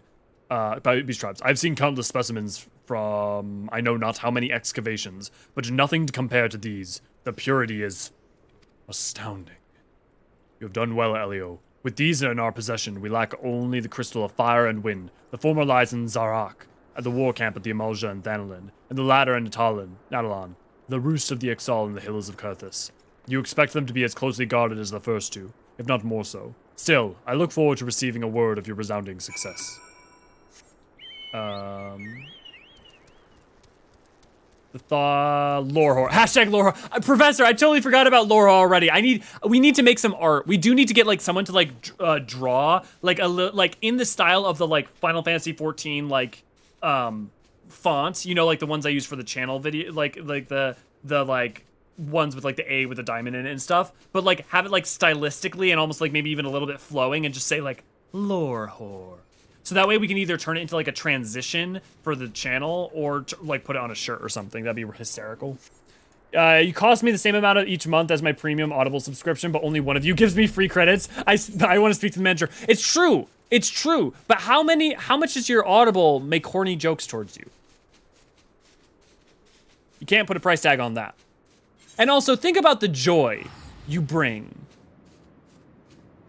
to so many other people by helping to support the channel. You make this free for all the people who are unable to pay or unwilling. And on top of that, don't forget, you buy me milkshakes and they're delicious. And I don't know what I would do without your milkshakes, Serene. Yes, I'm free on free trial. Jesus! Hot damn. Well, in that case, I mean, look, Silver, are you, well, I don't know, I forget what server you're on, but I was about to say, like, we can just do a party together. Like, we can get some people to do a party together if you want to level it. It's not, like, it wouldn't be that hard. Literally, if you have 190, you can do it. We had a Blue Mage event, like a couple of community streams back. Guess I'm not gonna be sleepy then. Oh no, lady. Poor shame. So I have just to watch Party Finder for Dungeon Trials for spell runs. Yeah. Serene, does Audible get you serenaded by gobbies? It's true. Can your Audible sing to you in the voice of a gobby? Swing low. No, can I have this, please? Okay, yeah, name a song. It has to be a song I know the lyrics to, but I'll sing it in gobby to pay you for your many months of patronage.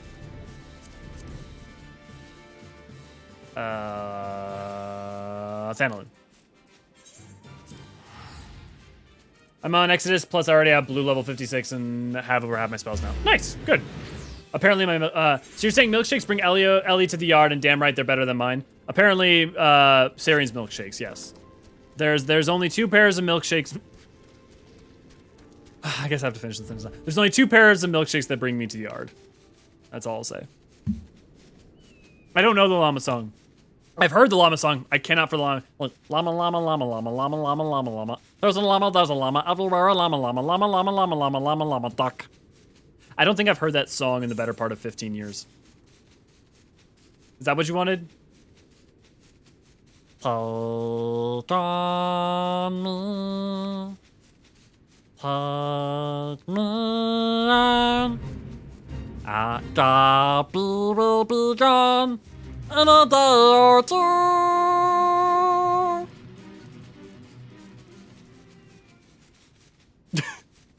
Final Fantasy 14 too. Hey, Nano, good to see, glad to have you. Goddamn, my mom was just teleported back in time 20 years. Yep. All right, I'm leaving. Serene, what do you want from me? I'm just trying to please you. Here's how to give Elden Ring players PTSD. Just remind them who... I am the Blade of Mikola, and I have never known defeat.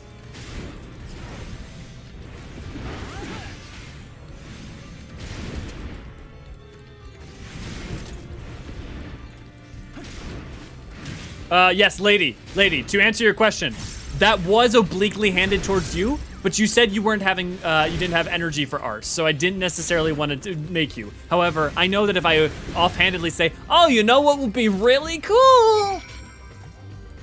You might just hear it. Here's the cure. Let me solo her. My favorite thing with that guy was his commitment to the bit that he then went and filmed him fighting the first boss for the first time and died. Glorious.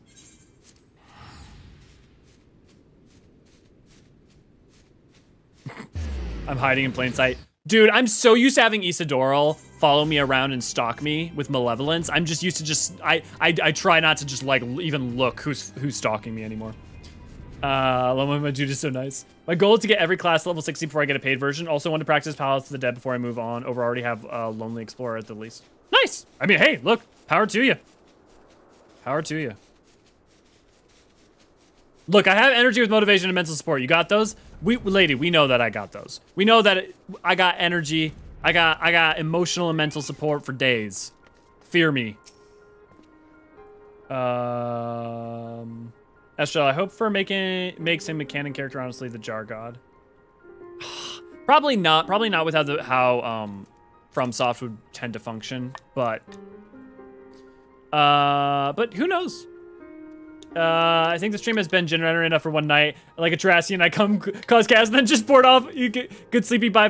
Okay, Sairine, I'll make sure to make my Makote character and send you a picture then. Thank you so much. Yeah, everyone, tell Lady that you support her if you want cool art made for the channel. If you want random cool stuff made for the channel, you should all tell Lady how much you love her artwork. And you haven't seen some of it, you should definitely go check it out in the screenshots. Elio, it's good to see you. Tell me, were you able to obtain the remaining crystals from the Beastmen? Wonderful. With all 4 crystals in hand, we are now ready to proceed to the next stage of our preparations. I hope I did not give the impression that we would be embarking on our journey to the Crystal Tower just yet. Alas, there is another step which must be completed ere we come to that. While the crystals you acquired are indeed flawless, they are of little use to us in their present form. If they are to reflect elemental forces of the tower's defense, they must needs be cut and polished. A process which calls for the very particular set of materials.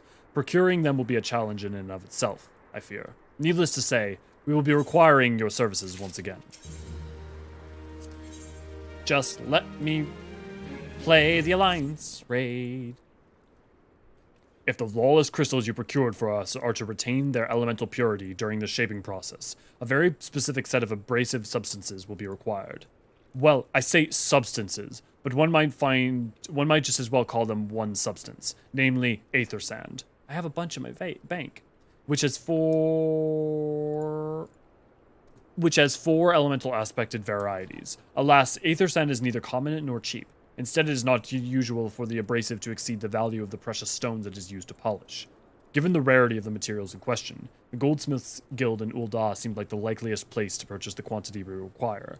When I contacted the Guildmaster, however, I was informed that no aether sand was currently available. Though I requested the word be sent as soon as new stock comes in, I have yet to receive aught but apologies. I should mention at this point I have placed an order some time before you procured the flawless crystal. I am well aware that acquiring aether sand is no small feat, of course, and I am not an impatient man, but I fear the more we delay our investigation, the greater the risk that the tower's secrets may fall into the hands of other less savory parties. That is why I must entrust you with the payment for our purchase, and send you to speak directly with Guildmaster Serendipity. Mayhap the presence of such distinguished personages will spur the guild into action. In any event, it is my hope that when next we meet, you will have found at least one of the 4 varieties of aether sand we require.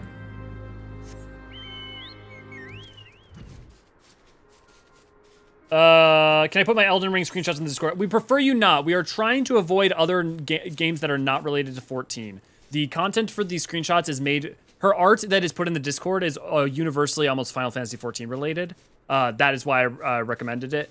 The problem is that if we allow other game stuff, it quickly becomes about other game stuff. The same way that why in our FAQ it says, please keep conversations to 14 related, or if they're in general being like, general still, not other video games, is because it quickly dives out of hand. And the problem is that, one, people don't quickly forget that they're still talking about almost everything. What they're talking about is a spoiler to anyone who hasn't played the game yet. And on top of that, there's just a lot of difficulties around it. And that's not specific to you. I'm just explaining our reasoning yet again one more time here, because as much as some of you have heard me say this time and time again, I guarantee you there are multiple... I don't know why I pressed that. There are multiple people, many people who don't know what the heck, like, don't know that is where we come from. And I just, like, yeah. Little Gator is my spirit. Totodile is the shit. Totodile is the shit. I'm playing Pokemon ROMs, hack Fool's Gold on my phone. Totodile wears a JoJo hat. Okay, Totodile with a JoJo hat is a energy that matches. Oh, JD, Lady, you rad. Anytime you need a boost, my DMs on Discord are open. Oh, also speaking of, as I've said elsewhere, Lady takes commissions if you're interested.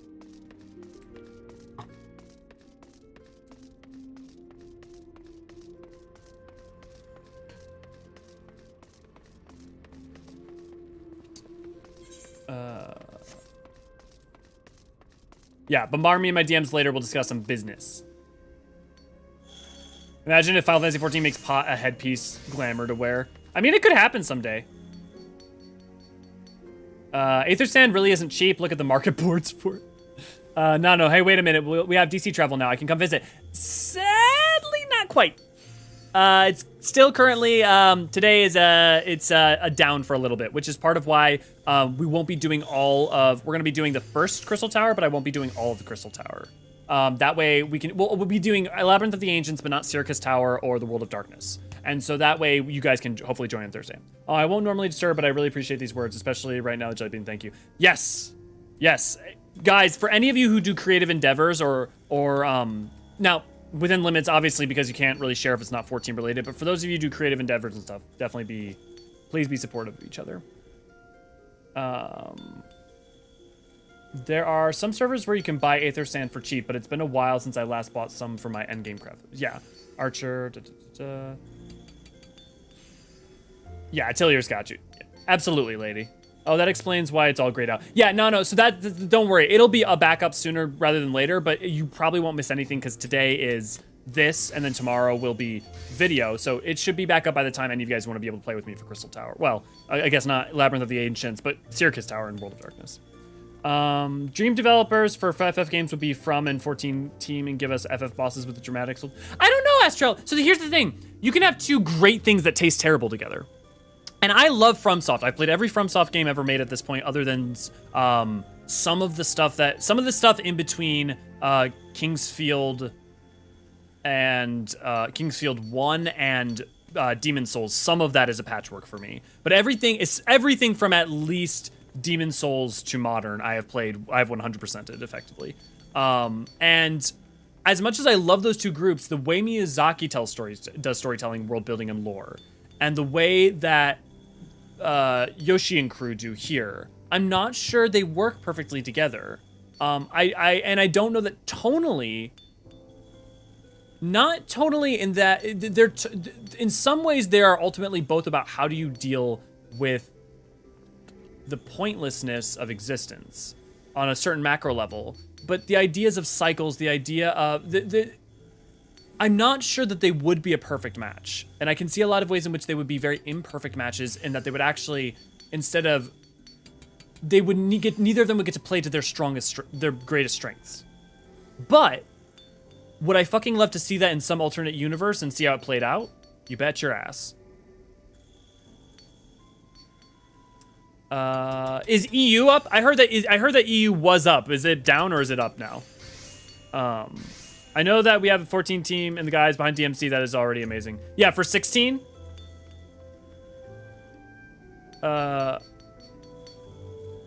Dream developer from games. Okay, I'm semi-hoping 16 will have. Okay, sorry, I missed that last part there. I'm semi-hoping 16 will have that vibe. That makes sense. And no, Astra, I think it's gonna lean more 14 than it is from. And if for no other reason than some of the DMC and the stylish actions. If anything, I would say it would lean more a little bit towards 14 and DMC. Really, but I do think that I think you can't undervalue the amount that Yoshi and his teams, the teams he works with, always play the other games that are existing at the time, and also would value and look at the ideas at the heart of those things. So I don't know that how much it will be similar, in a lot of meaningful ways, but I do think I think the quality will be there. Because the thing is that if you want to tell a linear, literal narrative, to do 16, a linear, literal narrative, that's not what FromSoft does well, right? So you can't kind of really count that, and it seems like we're getting a narrative. They're not using a minimalistic UI. It's very much stylish. It's very much action. It's very much explicit. It's very much a JRPG, a classical Final Fantasy in a lot of ways. And so you have to think about what are the hearts and essences of FromSoft games that you could even add to that still work. Now, I would argue that your best candidate to look at is Sekiro, because Sekiro by far is the most straightforward, the most linear, not linear in terms of the world, but Sekiro is by far the most conventional FromSoft game since in the Demon Souls on era. Which some people may find crazy to think about, but it's true if you look at it compared to more conventional game design in a lot of ways. Ah, Master Sharon. Welcome, welcome. What brings you here, if I may ask?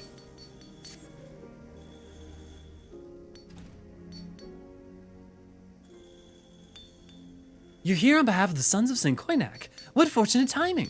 I was just about to contact Master Rambrose with the news that we finally managed to acquire a quantity of fire aspect of aether sand. I'm afraid it may have to be some time before we can supply the other 3 varieties, but you're welcome to settle accounts for that which we have now. Pray, speak with Jemmy over the...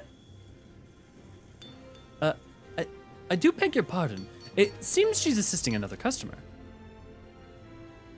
Come on. Come on now. There must be something you can do without the sand. We'll have to rethink our whole design. I sympathize with your plight, sir, but as I explained, the aether sand in question is already spoken for. If you'd like to reserve the next shipment, then I would be happy to accept the funds you'd offer as partial payment. Partial? Are you saying it's not enough? I'm already stretching our research budget as it is.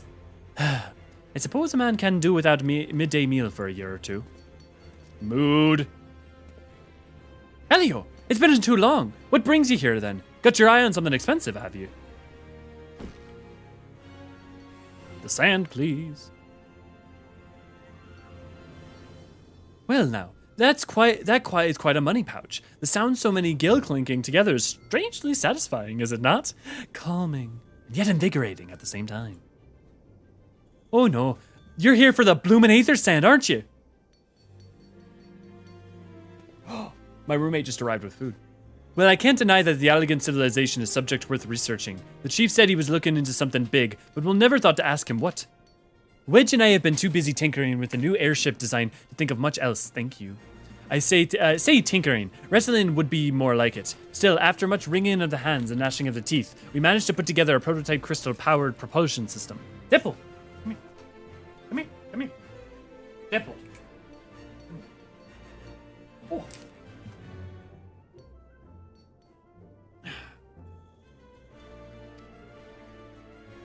We got the idea for it when we had heard of how Lot had used a corrupted crystal on board the Enterprise. As a matter of fact, anyway, to cut a long story short, our design calls for 4 varieties of aether sand. You want down? Yeah, you want down?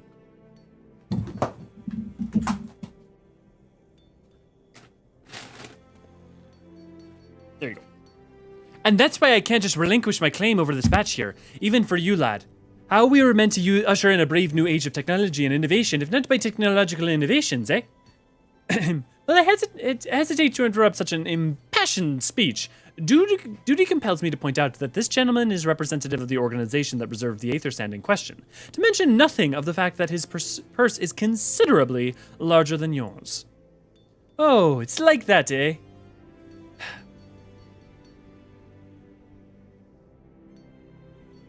All right, this batch is yours. I'll let you have it. But if you're going to take my sand, it's only fair that you grant me a role in this project of yours. I'll take that as a yes. It's not every day that you get a chance to experiment with the wonders of the ancients. With any luck, it'll inspire me to think up another technological innovation or 2. And if anyone's played Shadowbringers, that is actually kind of beautiful and tragic foreshadowing. Now then, from what you've told me, I'm guessing you'll be needing the other 3 varieties of elemental aspected aether sand as well, right? Then rather than sitting on your rump, waiting for the shipment that may never come, I recommend your time would be better spent looking for stuff yourself. And it just so happens that I know a good place to start. There is said to be a peddler in northern Hydaelyn who is very occasionally hands the earth aspected variety of aether sand. Wedge is in the process of confirming the rumors as we speak. I know what you're thinking. When did my timid little friend decide he didn't need me to hold his hand anymore? The answer being, just the other day. Seems he's been inspired by a certain adventurer's heroic example. I thought he was joking when he volunteered to go to Hydaelyn without me. I just hope he manages to stay out of trouble. Head out to Blue Fog and you should find him poking around with his new bodyguard. Oh, and did I not mention her? Wedge thought it might be wise to hire an adventurer to accompany him, just in case your heroic example turned out to be less inspiring than he first thought. Let's go to Hydaelyn. Okay, who minds if I eat a little bit on stream? I was already in Hydaelyn. I'm dumb. And let me catch up on your guys' message, by the way. Oh my god, you guys, oh my god, you guys going hard. I'm also hopping on to participate in other streams like Grinding Gears, Blast, playing along with Chad and Thorson, but most of the streams I come across are Crystal, not Primal. Yeah. That's because most of the recent streamers post Asmongold ran into situations where only the worlds that were accepting new characters at the time were on Crystal. The Elegant Empire suffers from clinical depression. I've got clinical depression. Hello, Timothy. Good to see you. Glad to have you. I know I'm way late, but good to see you. Glad to have you all the same. Most of the classic streamers were on Aether, and Asmongold went to Aether because of that, which really congested Aether, and so Crystal was the only server that had even a small amount of space. I've been on Crystal my entire... I started on Zalera. That's the reason we're on Crystal is because I'm on Crystal. I'm never getting sleep. No, you are not, Issa. The FromSoft games from before Souls are even more experimental, and I love them for that. Yeah, there's a lot of really interesting stuff going on in like the original King's Fields and Whoop Bop Bop Robot. What are they? I'll remember in a bit. Puppy, yeah, everybody's happy for Deadpool. Everybody loves Deadpool. Deadpool, more like cute pool, true. Tethys, blink twice if you're okay.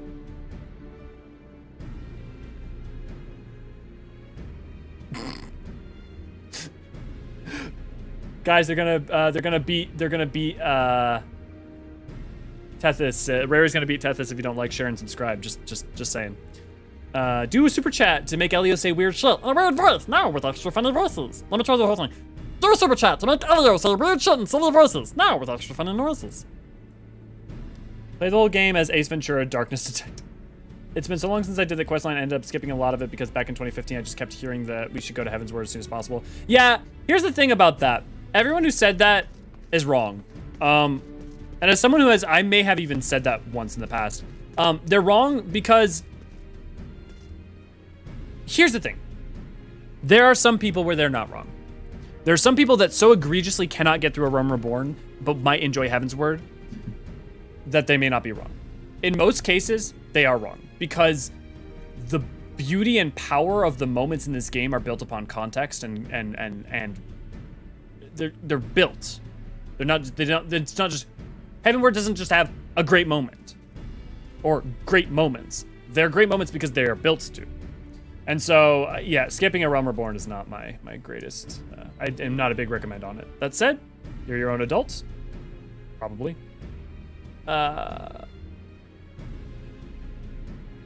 Also, I wasn't sure if I missed this or not, but what is some source job class called? What are some of our source job classes called on the first? We don't really know. There may be some reference points to some of them, but like for instance, even as a Dark Knight, you're just known as the Warrior of Darkness. Some practices seem to exist on the first, and there may be existent names for them that are differ, but I don't know them offhand. I haven't studied a lot of the first lore as nearly as much as I have the source lore, partially because we don't have an EE3 and partially because I haven't been doing content on it nearly as much. So a lot of the stuff I know about it is more to do with the metaphysics and stuff around the MSQ rather than the periphery. Not knowing combat in Eorzean just seems like such a bad idea. Yeah. Get your food, Buff. Armor Core, thank you. No, thank you. Armor Core and Shadow Tower. Yes, Armor Core and Shadow Tower are wonderful. Wonderful OSTs too. There's a new indie project called Lunicid that's a riff on the Kingsfield formula. You might get a kick out of it. I would like that. Yeah, I'll definitely check that out. Thanks for the recommendation. What I really want is something that has like some of the ideas and experimental nature of Armored Core 1, of the first Armored Core, but with some of the scale and scope of some of the later stuff in modern gaming. Yeah, our Bird's group job goes by FF3 class naming such as Ranger, Archer, Magus for Black Mage. Yeah, so I would like look to that. Yeah, exactly, Atelier. So that's a really great point out there. I would say that you could. It's hard because what defines a job in this game and what defines a job mechanically versus within lore. So for instance, sometimes someone may look like a job, but that does not actually mean that they are called that job. AR does have a lot of foreshadowing. AR has so much foreshadowing, but it has a bunch of foreshadowing, and it has a bunch of development, and has a bunch of contextualization. Like, getting to Stormblood doesn't matter as much if you don't do the Alamegan stuff in a Realm Reborn. Heavensward doesn't matter as much if you don't do the Kurthus stuff. Remember, if you don't play a Realm Reborn, you don't meet Horshaphant. Like, pretty much all of the real setup for Horshaphant is in a Realm Reborn. By the way, when I'm saying Realm Reborn here, I mean including patch content. Who did Chrome Hounds? Was that also from? I don't know. I don't think so. That doesn't sound like a From game that I know, but I'm not.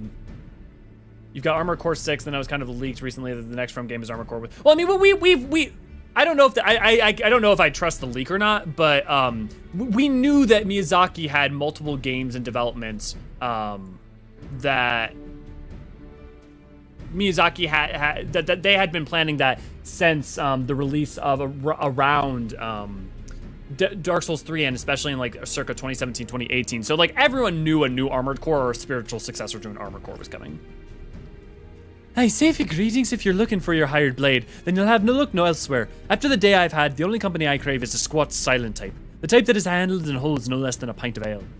You wish to hear my tale? I warn you, 'tis no stirring epic. But as you asked, my employer, a Lalafell lad, wished to pay a visit to a peddler who deals in some manner of special sand. I forgot what it was called, but 'tis apparently worth a small fortune.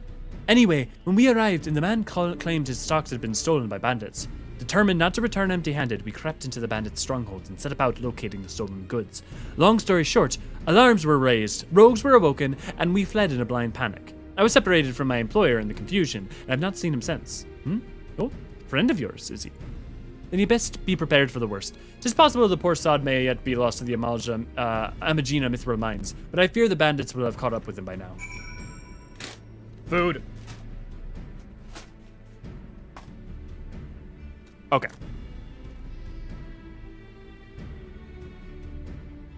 Oh, right, the G-Fighter. What about the G-Fighter? The G-Fighter is some of the most anime this game gets. Oh, well, I mean, like, the new lists as a whole. The Sage's new lists are also based on Gundam. Yeah, there's a ton of Gundam references. Like, specifically, they've said a bunch of people on the development team love Gundam, too. AR is the bread the rest of the game's sweet, sweet butter. Yep. By itself, it's kind of plain. No one loves it.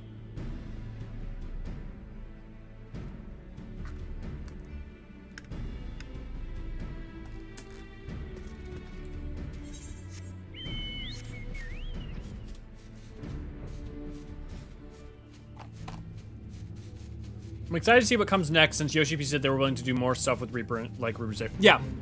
I wouldn't be surprised to see that more and more of the new jobs have relatively high skill ceilings, or like a lot of interest to them, because the team is getting way better, and on top of that, they can expect the player base to be more competent at the point at which because remember, for the next ones, you're gonna have to be level 80 before you can even pick them up. So they can expect a certain level of competence from you by the time you pick them up.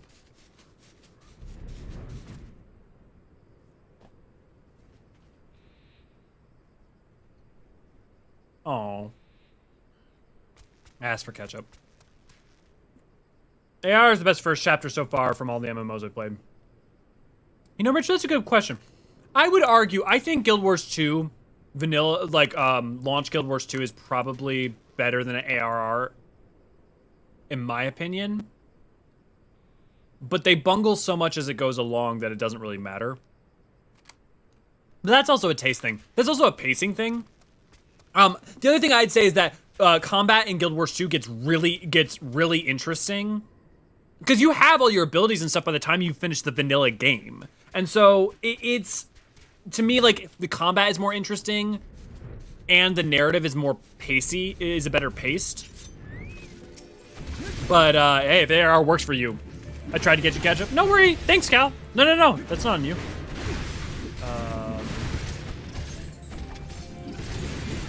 Thank you for bringing me food. I really appreciate it. It's nice to be able to eat. I usually try to get food or like cook food or something before I see you guys, but every so often my work schedule plus streaming just doesn't allow for it. So luckily I have a really great roommate.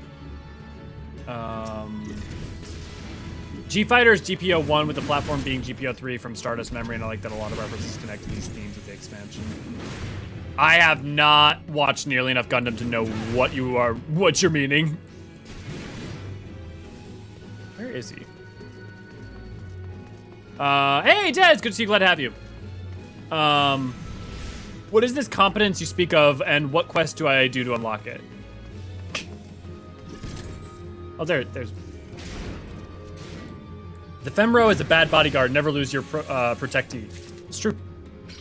They'll be sorely disappointed. I still die at least three times in Pandemonium. Really? How come? I mean, okay, well, also I'm used to playing tank where you really main tank where you really can't die, otherwise you fuck everyone up. So I guess if you're playing DPS, it's more understandable. But, dude, Pandemonium's fun. I really love P4. I love P1S a lot. P1S is fun. How could I be so stupid sneaking into the bandit's lair? It's just not the sort of thing I do, and I'm gonna die for it. No, I just need to calm down. I can do this. I can be brave. I'm going to stand up. I'm going to walk out of here. Here we go.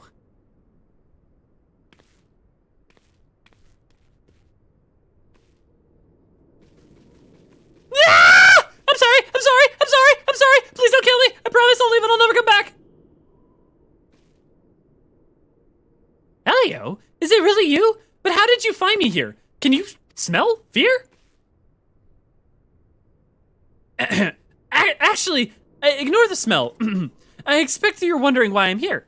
Well, I was just in the process of retrieving some stolen aether sand, which Biggs and I needed for our research, as it happens. It was, I concede, perhaps a touch foolish and very nearly fatal, but I did succeed in snatching the stuff. Before my bodyguard ran away and several duns and bandits came piling after me with knives and axes, and what looked very much like planks with the rusty nails in them. Anyway, an important thing is that the stolen aether sand is right here in my Oh dear. It must have fallen out when I was, taking evasive maneuvers. It seems I won't be leaving this infernal place for a while yet. We could go find it. You'll find the aether sand in my stead? Yeah. Oh, thank you, the gods! You're a true friend, Elio. I hope the search doesn't prove too troublesome. The bandits don't seem to care much for visitors.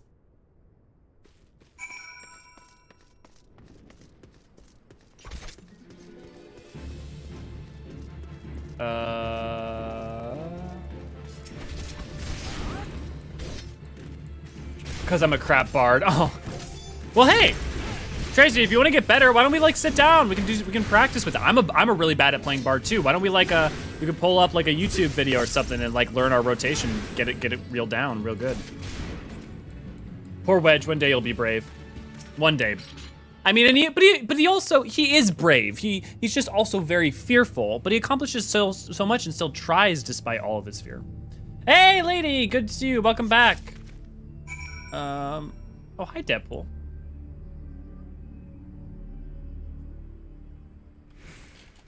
Sorry, all of a sudden my Discord I'm getting messages on Discord.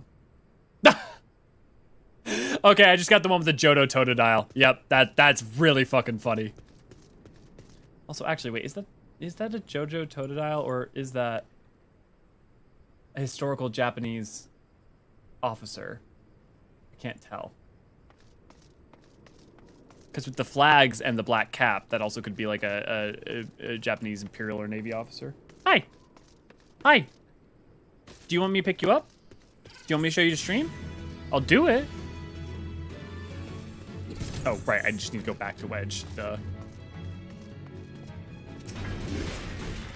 you want me to pick you up? Do you want me on camera? Okay, come here. Come here. Come here. Come on. Come here. Come here. Devil, come on. Oh, 1, 2, 3. Oh. Don't French break.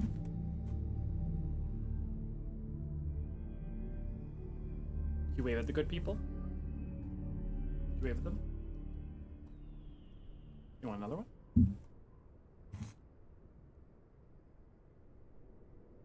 You're very good. Went down now? Oh. Oh yeah, I became a battle mentor right before Nice! So I'm gonna have to catch him.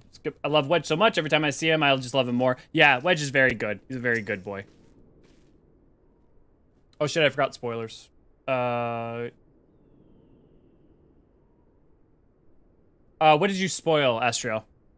Elio, have you had any luck locating the aether sand? I didn't necessarily see anything. Yep, that's it. Must return to the workshop at once and tell Biggs the wonderful news. What's this? You're also on a mission to collect aether sand, and you're working with the chief? A treasure trove of algan knowledge, you say? I see. Then you should really be one to have this. Biggs and I are far from exhausting all possible avenues of airship innovation, but it sounds as if your problem can't be solved by any other means. Also, this should tell you how much they're also planning for frickin' Heavensward, that like they're having quests referencing things that are being set up for Heavensward here in 2.1. This expedition of yours sounds jolly interesting, I must say. I'm half inclined to join you, in fact. I think I will. Any venture worth the chief's time must be worth a look. Right, I'm more than ready to leave this awful place behind. And you should return to Mardona with that aether sand before there are any more, little mishaps. Be sure to keep a close eye on your pockets, Elio. Those flags are his wings. He made them himself. Cool. Also, when you read the logs in Shadowbringers that he died, loving Totaro saying that no one knows. Careful. Careful with spoilers, guys, remember. But that's okay, but just, like, remember that not everyone's finished Shadowbringers.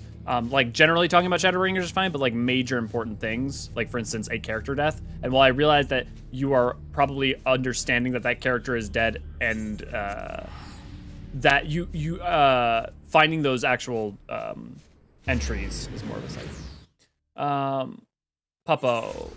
Diamond weapon in the platform, I think. Oh, yeah, don't worry about that. Like, that. Here, let me go back up and read what you said, just to give you context. Sorry, in starters, there was a couple prototype Gundams, and one of them looked like a G-fighter platform to fight Diamond on. GP stands for general purpose, and then yep, no, you're fine. Astriel, that was fine. You're just referencing that the trial exists. That's very public knowledge. Like, talking about the main villain of that, or the context around that situation is more of the problem. And I appreciate, though, you trying to be careful. I do. Okay, I have to go. See you, Power. If you're still on after my point, I'll be back. If not, see you on Thursday. Sounds good, Power. It's been good to have you. I hope you have gotten some really great rest lately. As Bard, I play Mage's Ballad for ads and big pulls, and Army's Pain and Wander's Minuet for single target or bosses. I'm so bad at Bard, I could not tell you what the proper rotation is, so I will trust you. I trust you far over me. Oh, sorry, I still do the streams. No, do not, guys. If you make mistakes, I have made mistakes before like that too. You don't need to feel bad, whatever happens. Just know that for me saying like, be careful of spoilers and contextualizing, it's trying to just proffer that so that you have a framework to understand from. And if you're not aware of it, or you're used to like streams with different rules, or, or just like feeling it out. Yeah, don't stress it. I would just say like, even if it's a relatively, if you started Shadowbringers and you know of the 8th Emerald Calamity timeline, what you are saying is in and of itself almost readily apparent to an extent. So it's not a particular problem. However, I would say that especially the entries themselves and coming upon them as a new player, not knowing they exist, is something maybe worth letting people discover themselves. Ah, Elio, you've returned. I take it from your presence that you were successful in procuring us some aether sand. Tell me, which variety did you find? I got 2. Hey, Lars, good to see you. Glad to have you. I see, 2 varieties. Well, that 2 is more than that could be reasonably expected, and 2 less than I had hoped for, you would say. Forgive my flippancy. You have done well, truly. If all goes to plan, we need no longer fear death by fire or earth. Master Garland, if you would be so kind as to prepare the relevant crystals. I shall set to work immediately. Truth be told, I've been looking forward to this. One does not encounter materials like these every day. Speaking of which, how in the 7 hells did you find them? Mistake me not, old friend. I know only too well how capable you are, but aether sand isn't something you simply find gathering dust at the back of a merchant's rare gem cabinet. I found your friends. You had helps from Biggs and Wedge? Trust them to design a revolutionary new engine the moment I turn my back. How's a genius meant to rest on his laurels when his employees are so damned inventive, eh? And now that they're determined to join us, are they? Typical. I jest, of course. It'll be good to have them around. Still, as a matter of professional pride, let's endeavor to procure the 2 remaining varieties of aether sand before they arrive, shall we? Tell me, Rambros, have we any information on where the water and wind aspected types might be hiding? Not as of yet, but I have made certain arrangements. We shall soon see my efforts have borne fruit. Forgive me for observing, but if you seem less than enthusiastic about the prospect, if there's a complication, I'd rather we discuss it now than risk jeopardizing the expedition. Devil. No licking. Mayhap an explanation is in order, But first, let us savor the preliminary victory that Elio has won for our cause, if only for a moment.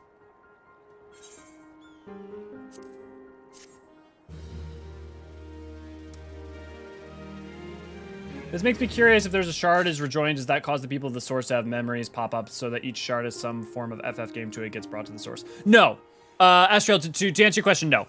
So first off, it's when the aether of the shard rejoins to the source, but the source itself does not necessarily physically alter from those adjoinments. Now, could you argue that the memory aether of those people from another shards could somehow linger? Maybe, but we've seen nothing to describe frame it that way. I would also point out that even those the idea that a reflection is strongly based off of a Final Fantasy, for instance, it seems like a lot of the 13th seems to be based off of Final Fantasy IV. I would strongly suspect and assume that this will be the case, that no shard is based off of a Final Fantasy. It's not the 13 Final Fantasies that came before Final Fantasy XIV are represented in the 13 other shards. They are willing to take ideas and concepts and blend them throughout all of them. There's a lot of Final Fantasy 3 on the source. There's a lot of Final Fantasy 1, 2. There's a little bit of 4. There's a little bit. So, you know, I would say it's not so one-to-one. I'm on screen now. I'm shit at hiding. Is that you?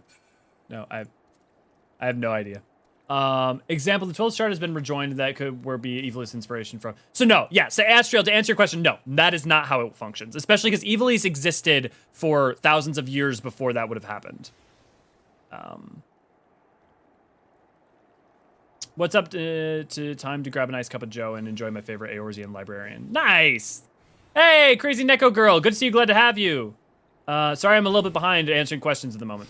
Good news, everyone. Barb will never be a flagship job for any expansion, since technically Archer was flagship job for 1.0. It's Professor. That's actually a really interesting point you made there. That said, though, we haven't had a caster yet, and also imagine going to the New World as a machinist and doing the whole cowboy thing, right? So like, I don't think there's a bunch of reasons to even argue doing a bard.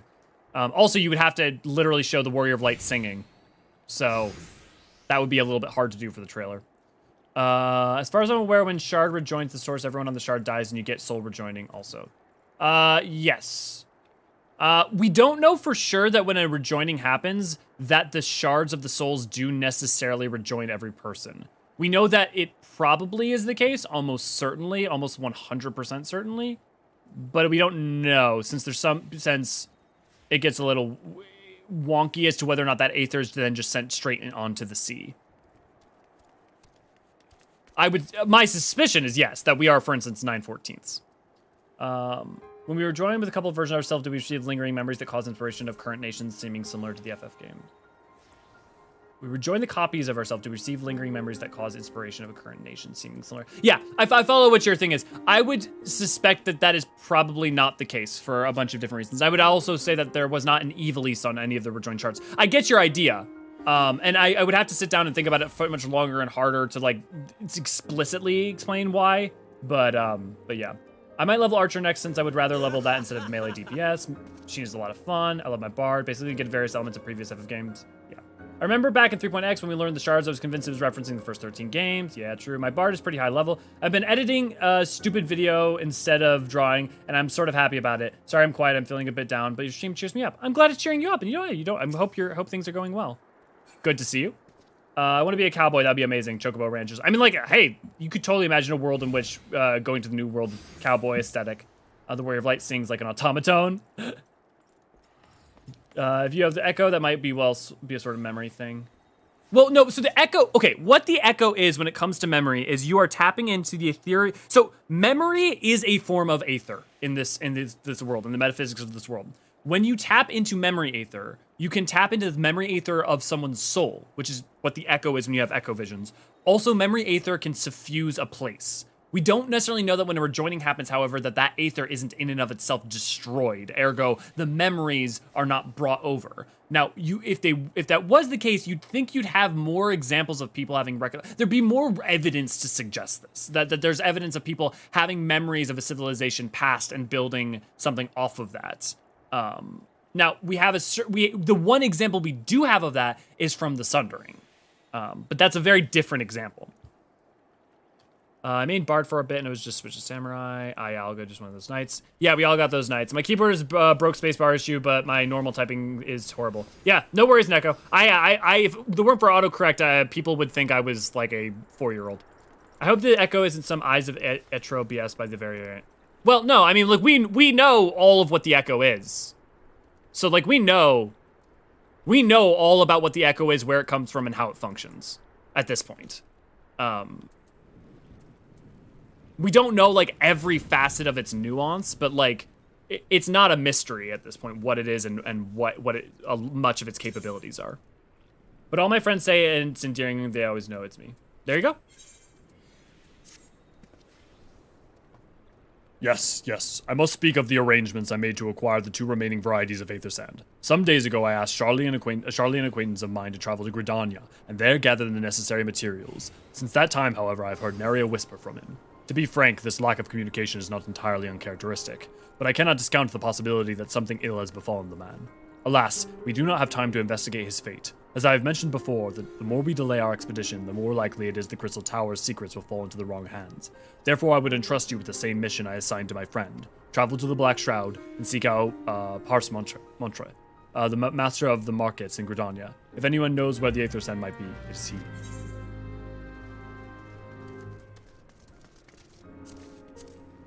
Everybody's positive and good vibes in the chat. Yeah. But Estriel, I'm sorry, Estriel, have you finished Endwalker yet? I forget where everyone is sometimes. Because if you have, then I can try to help elucidate some of this later.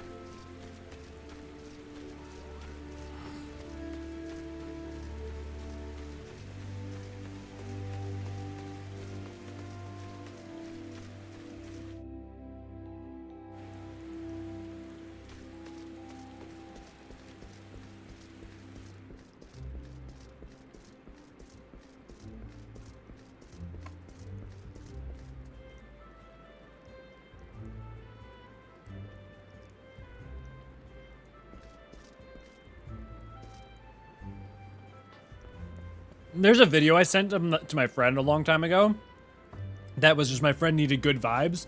So I sent him just a video of me going like, good vibes. I should probably find it and pull that back up. I really got to move from Firefox. Every time I watch a YouTube live stream, Waterfox's RAM usage just slowly grows like a cancer until it's using 9 of my 16 gigs. Holy moly, yeah. Might be time to move on. Yes, I'm sorry. Did you say you wish to purchase Aether Sand? My dear fellow, have you the faintest idea of the rarity of the material you seek? Why, I have not seen so much as a grain of Aether Sand in these markets for many a long year. I could tell you where one might mine the ore from which the water-aspected variety of the abrasive is derived, but only a desperate fool would willingly set foot in the place. You seem undeterred. Very well. Are you familiar with Earth's Gift? That is where the ore is found. In an area inhabited by a particularly pernicious hog, should you encounter the Betrust Nightmare, you will know that you are in the right place, albeit the wrong time. Farewell. That may be my only gripe about Final Fantasy 13th lore is how detrimental Etra was to everybody. It seemed like every time she helped in some way, she screwed the world over. See, but Astral, that like, okay, so here's what I'll say. I hate Lightning Returns. I think, especially with how that comes into play with, well, also, one of that, it's been a long time since I played 13-2. But it's worth pointing out that part of that is also because of how Caius, like, intentionally was trying to break the plan. And also, I don't think the Etro's Eyes was bullshit, especially because it was built up and foreshadowed. I think it's also narratively tragic. And I think, like, it's all, I'm so much more compelled by there being a god that's pseudo-benevolent than just being benevolent. And so, I don't know, I kind of liked them. However, I haven't played 13 in at least 10 years, and I haven't played 13-2 in at least, like, 5. The Shroud. I love you voice the NPCs. Awesome, Neko, I'm glad you enjoy it.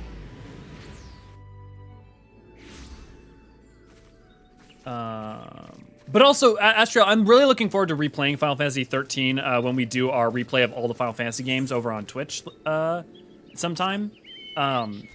because it's been so long. And I thought of 13. I had a lot of frustrations with 13 at the time that I think were probably still valid, but I'm really excited to re-look at it because I think some of the problems I had with it at the time I'm now were pacing issues.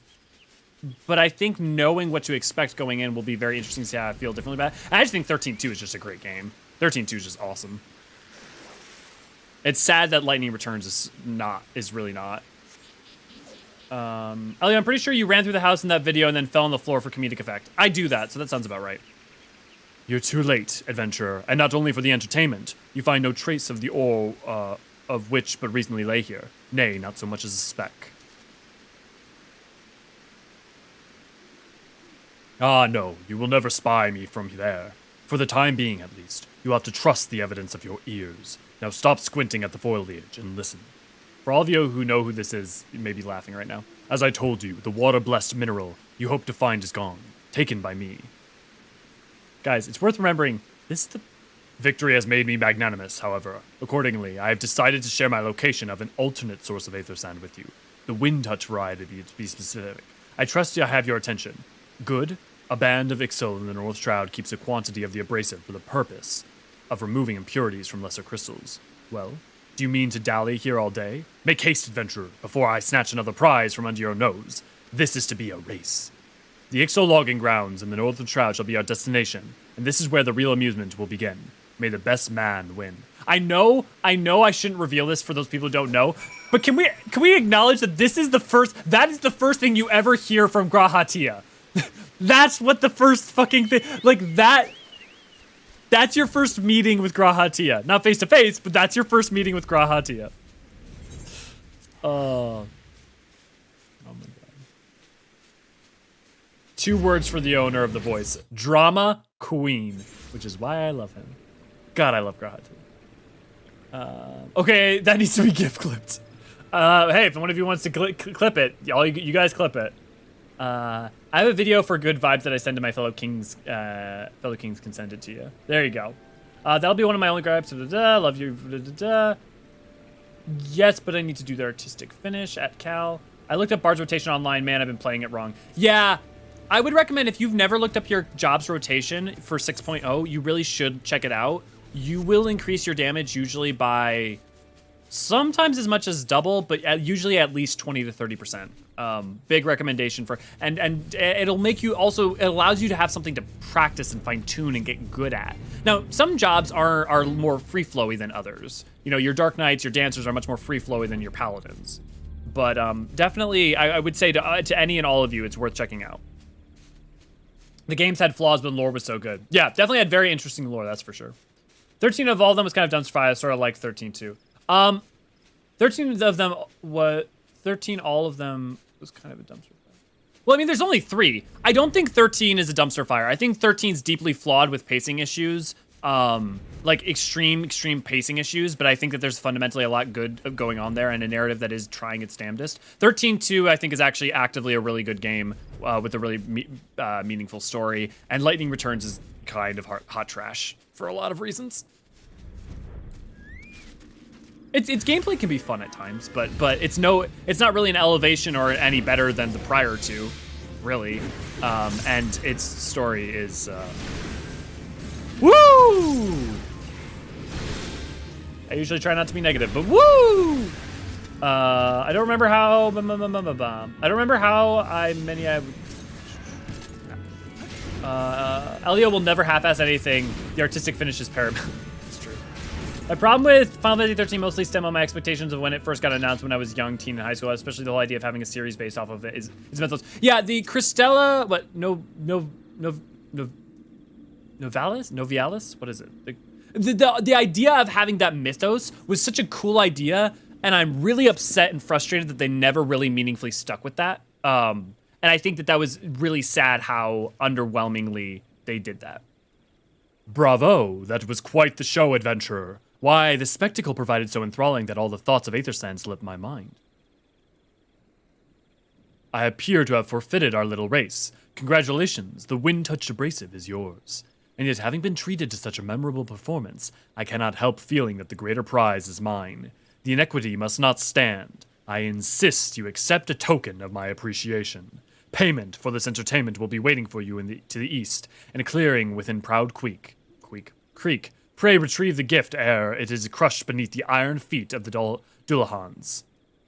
So fun. So for all of you, I'll have a video of me and Neri talking about this coming out, talking about how excited we are for variant dungeons. But for those of you who are unaware about variant dungeons, with the Sildian Subterranea, know that like this right here is an entrance to like the Gelmoran capital, like a big part of like the Gelmoran, what should have been the Gelmoran cities. So we could totally see a variant dungeon on Gelmora as well.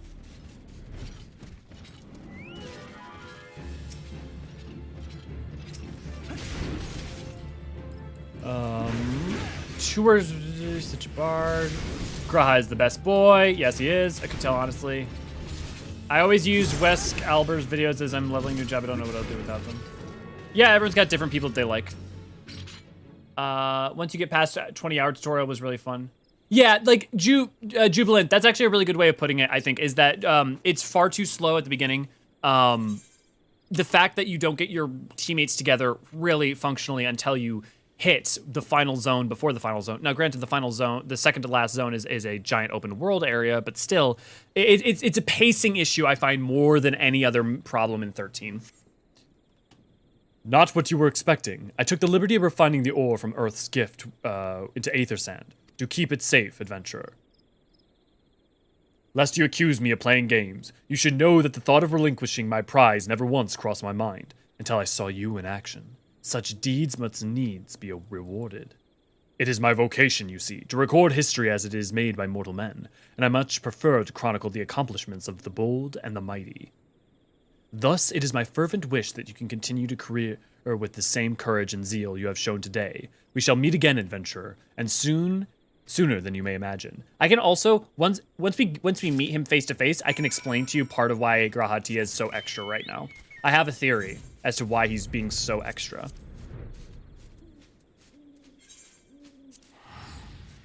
The whole connected worlds concept they tried to do with Fabula Nova Crystallium. That's what I was trying to remember. Thank you, Estriel. Project was exciting to see more of, but they ended up executing. But yep, poorly in abandoning it, just hardcore abandoning it, and it's sad. I have a question. How come Graha didn't grow a beard after a couple of centuries? Well, so first off, I can't answer that question, AC. Spoilers. Actually, I may even consider. You know what? I'll leave it for now. But spoilers. Be very, very careful about certain characters' identities. Previous episodes of MSQ and Chill can be found at playlist. Thank you, Ray Ray. The problem to me is they planned too big but spread their resources too thin. Yeah, I mean, it's like the same reason, the reason that like 15 had issues, the same reason 13 had issues, the same reason that 14 1.0 had issues, all came from the same place. So like, it's not surprising it happened. Pray. Ass Savage. Yep, Ass Savage. I normally don't try to get worked up over optimal rotations. I just normally look up the general rhythm of it and not worry too much about having to use certain buffer potions in the middle of it. Yeah, so buff windows and potion windows, you can like get away with not being suboptimal. However, like your primary rotation, you should know what it is, and should be able to execute it. Typically, I would say. The concept seems so cool for the new dungeon. Yes, we've got a 20-minute video that'll be coming out. I don't know when it'll be coming out. Probably this week. I might put out 2 videos this week then about it. But I'm very excited. Lightning was awesome protagonist and Snow's an absolute worst. I can't agree with that. I really do not like that Snow hate because Snow's story is phenomenal. Because Snow's story is the guy who is too much and wants to be the hero, learning to letting go of being the center of attention, the hero, in order to become the hero. And I love that. And I think that's awesome. I think Lightning is interesting, but like she doesn't get a lot to do at a lot of times. Like so like I do like Lightning, but I very much think that people who dislike Snow kind of are not. No, that's not fair. People just like. I can understand it. I think there's far more merit to him than is given often. It's funny he says that as a Charlian. Yeah. Imagine knowing a Falsi is dangerous and still fly by one and explosives to impress his girlfriend that ended up starting the plot. Right. But like that's the character arc for the game, Graha is always extra. +1. Christian, good to see you. Glad to have you. Additionally, razors exist. Yeah, but again, I could answer. I could have a theory as to why that would be the case. Also, but part of it also being, you know, the physiological condition under which he finds himself. Yes, catboys can grow beards. Like a bunch of the Noons have beards. Type 0 is my favorite. Oh, Astriel. I'm just not gonna say my thoughts about Type 0 because I think I'm gonna make you sad. I'm just gonna continue on. Stop the beard talk, please. So excited for the Savage 4-man content. For Bard, I do use my damage buffs, apply my dots, play Wanderers, Minuet, Mages, Billy. Yeah, that, I don't, okay, yeah, I'm excited too. Good, Christian. Lightning is the military soldier type that doesn't outwardly show off their personal feelings. Right, I mean, it's very classic archetype. I get what you mean when it's explained that way. I used to just like hope until it was explained better as character arc. I do just like that I misunderstand a character. Yeah, no, I just think I'm very much an ardent defender of characters who I think are actually really well done, who people dislike their immediate impression of them, and then don't ever give them a chance again, despite the fact that like the point is that you aren't necessarily supposed to like them at first. You are supposed to find Hope or Snow a bit much, and you are supposed to like that. That's why he's so over the top, like I'm the hero, and like yeah. What news of your mission? Are we any closer to acquiring the remaining abrasives? Got them all right here, mother. You bought both? I shall have the Master Garland begin working on the crystals immediately. Characters like Lise, you mean? No, characters like Lise. That is a great example. I also don't think that Lise is that bad at first. There, that should do the trick. But I do agree, but the point, I agree with the point you're saying about, like, the part of the point is her character of growing into being a leader and also going from someone who's always been in a place to take action to dealing with realities. Excellent work. For now possess all 4 fangs required to pierce the Crystal Tower's defenses. My compliments, Master Garland. Oh, it was a trifling matter, I assure you. Elio here is the one you should be thanking. Anyway, by my reckoning, there's nothing stopping us from striding up to the Allagan's front door. Guys, it's coming. It's coming. You can't go on without us. It's coming. Oh, Sid's theme. Biggs, Wedge, come to lend a hand, have you? Well, it's not every day you get a chance to study the wonders of the Allagan Empire, is it? The technology makes for the Garlemans look ancient. I appreciate the enthusiasm, lads. I really do. But we're not here to take this knowledge for ourselves. Twice in the last decade, the promises of unimaginable power have prompted men to meddle with technology they do not understand, and the realm has been dragged onto the very brink of oblivion on both occasions. We shall not be so irresponsible as to risk another. Wedge, do you recall our company's creed? Yes, Chief. It's freedom through technology. Exactly. Freedom. When we forsook our homeland, we swore that we would have no truck with machines that could be used to promote tyranny.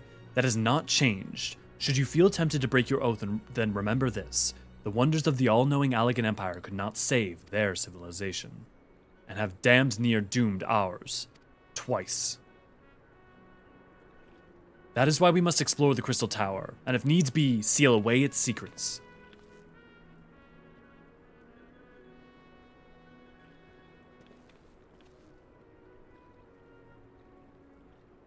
A compelling viewpoint is unyielding wills such as yours that have defined the course of history. I know, me too, Nano. Yeah, me too. I feel the same way, Nano. Rambos already knows how he's being extra. So your return at last, what pray tell has kept you so wildly preoccupied that you could not spare a moment to inform me of your progress or perseveration? Why, the task of assigning me, of course. Surely you have not forgotten the Eorzeans. A task I pressing adventure with delivering it. A more capable courier I could not imagine. Look at him go!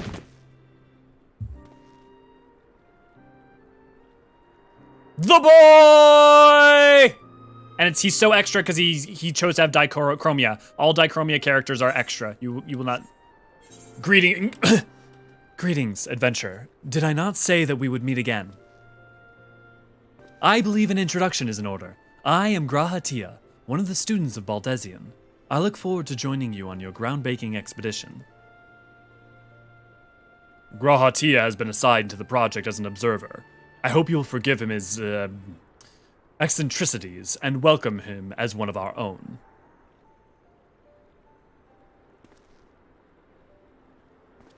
So then, our fellowship is complete, and all stand ready to step into the unknown.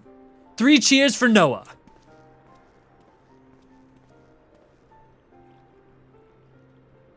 Noah? That's the name I have chosen for our little collective. Given our differing backgrounds, we cannot very well call ourselves the Sons of St. Koinak, can we? And we must have a memorable appellation if our venture is to leave its mark in the annals of history. I could claim that Noah stands for Nominated Observers of Historical, and so it does, technically. But my true reason for choosing its name stems from the fact that it's shared by the vaunted Allegan Archmagus. An Archmagus? I like the sound of that.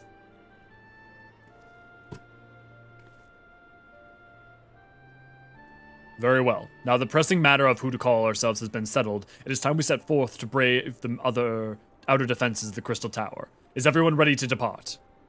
Hey, Knockout, good to see you, glad to have you.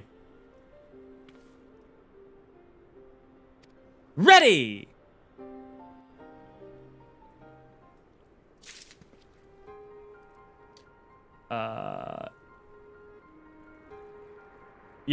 Yeah, no, I'm a fan of Lisa's character. I understand not rating her as highly as other Scions, especially with the amount of time she's given. I do not understand the detestment for her.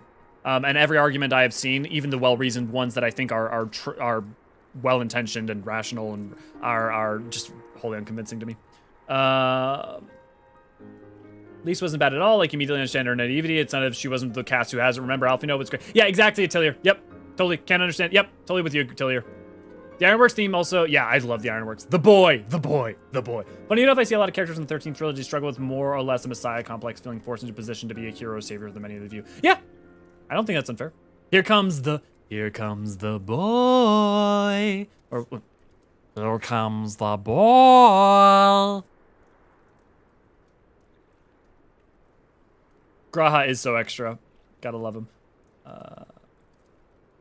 Yeah, Estrella, I'm just gonna not respond to the Type 0 stuff. Not because I don't care or want to have a discussion with you, but because I have really negative feelings towards that game. And I don't want to make you, I don't want you to feel like that is an tell on your enjoyment of it. With Graha, broke his leg with that jump, totally messed up for superhero. How dare you both, my characters have had heterochromia. Aaron, you can say whatever you want. If you choose to have heterochromia, there's a reason that, that is a 2000s Gaia Online extra ass move, and you cannot change my mind.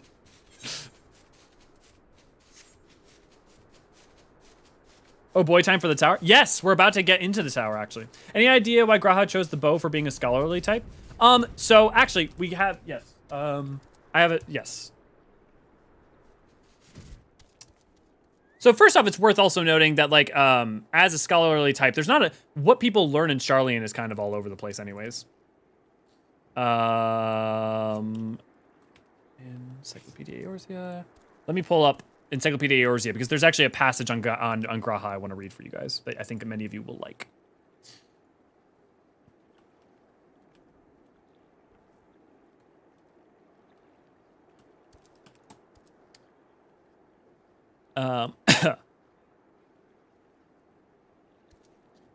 Okay.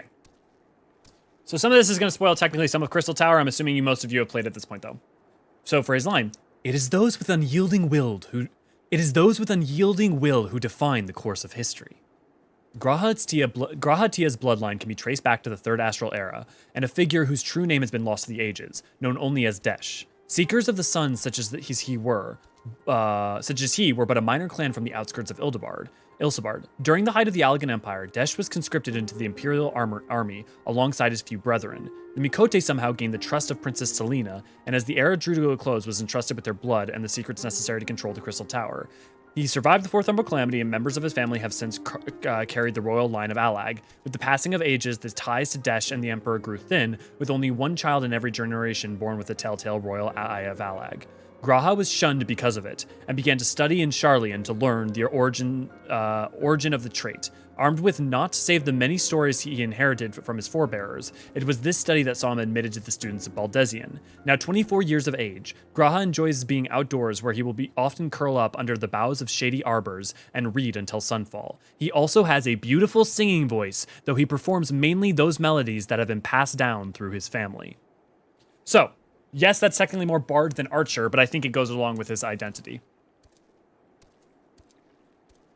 I'm gonna pull this. I just think they're neat. Then go for it. I'm not casting aspersions necessarily at you for choosing to do it. I just think that if you choose to do 2-color eyes, that's an extra move. Gentlemen, the secrets of ancient Alag beckon. Let us not keep them waiting any longer. Adventure, you and I will join the engineers at the Crystal Tower's main gateway, where we'll endeavor to neutralize the structures out of defenses. Rambrose, meanwhile, will remain here and oversee the operations. Given my knowledge of the Allagan history, it seems logical that I should lead the expedition itself. Though, I admit the role does not exactly befit my status as an observer. Still, we can make use of the resources at hand. Assuming all are in agreement, let us proceed forthwith to the large lopsided gate found to the southeast. Hey, Crow, Ramsey, good to see you. Glad to have you. A dog I had when I was a kid had heterochromia. She was the most extra canine I ever had the pleasure to be in the vicinity of. There you go. See, more proof. I can tell you to kiss my ass, however, as I wear my angelic scar. I want to see my little boy. Here he comes. Here he comes. There he is.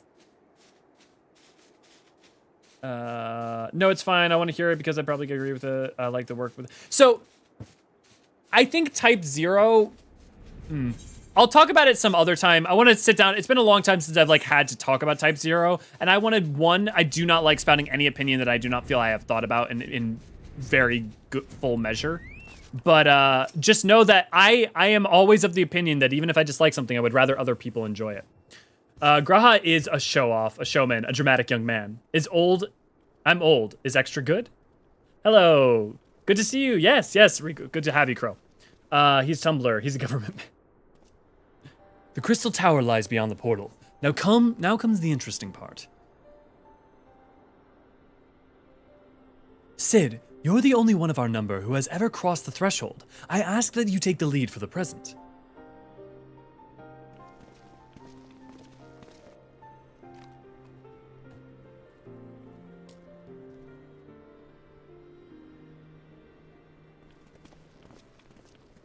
Thank you, Tethys. Let me go ahead and read that.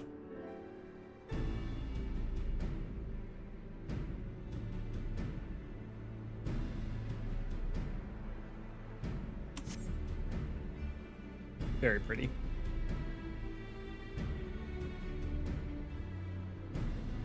So, as Tethys said, for those new to chat, please be aware that this is an Endwalker spoiler-free zone. Any comments that give away good stuff will be deleted.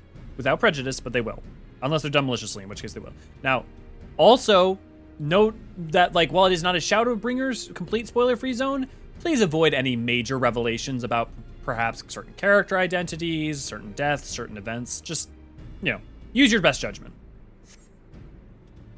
I say, the energies radiating from these statues is palpable.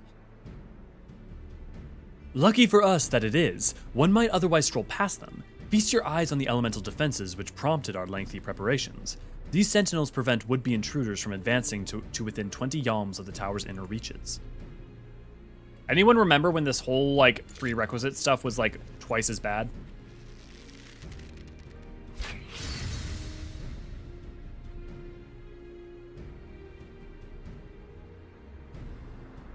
No matter how swift they may be. Happily, the crystal fangs we took such pains to craft should spare us the inconvenience of instantaneous annihilation. Here, allow me to demonstrate. Chief, it's too... Dangerous to allow anyone else to risk his life to testing one? Quite right. I made the damn things. It's my job to see that they work.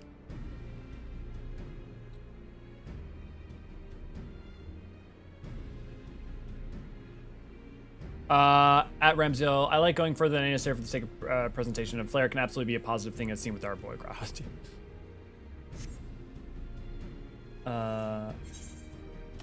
I do. I started day one. Yeah. I don't remember it being worse at all. Again, I skipped most of the scenes. Yeah, Nano, the whole process was used to be way longer and with more steps. They changed it in 5.3 when they made it mandatory, I believe. Dangerous to... Yeah, we already read that. Graha's gonna be a blue mage. I don't know what makes you say that. And I had problems with the whole gathering of the fangs, so it used to be more complex. It wasn't more complex, it was just more bullshit. But yeah, if you want, you can always go look it up. You can always just go look it up. Hurrah! I, for one, am convinced, friends. Ready for your fangs? My mammoth only said to grow me the tools of fragrance, berries, bodies,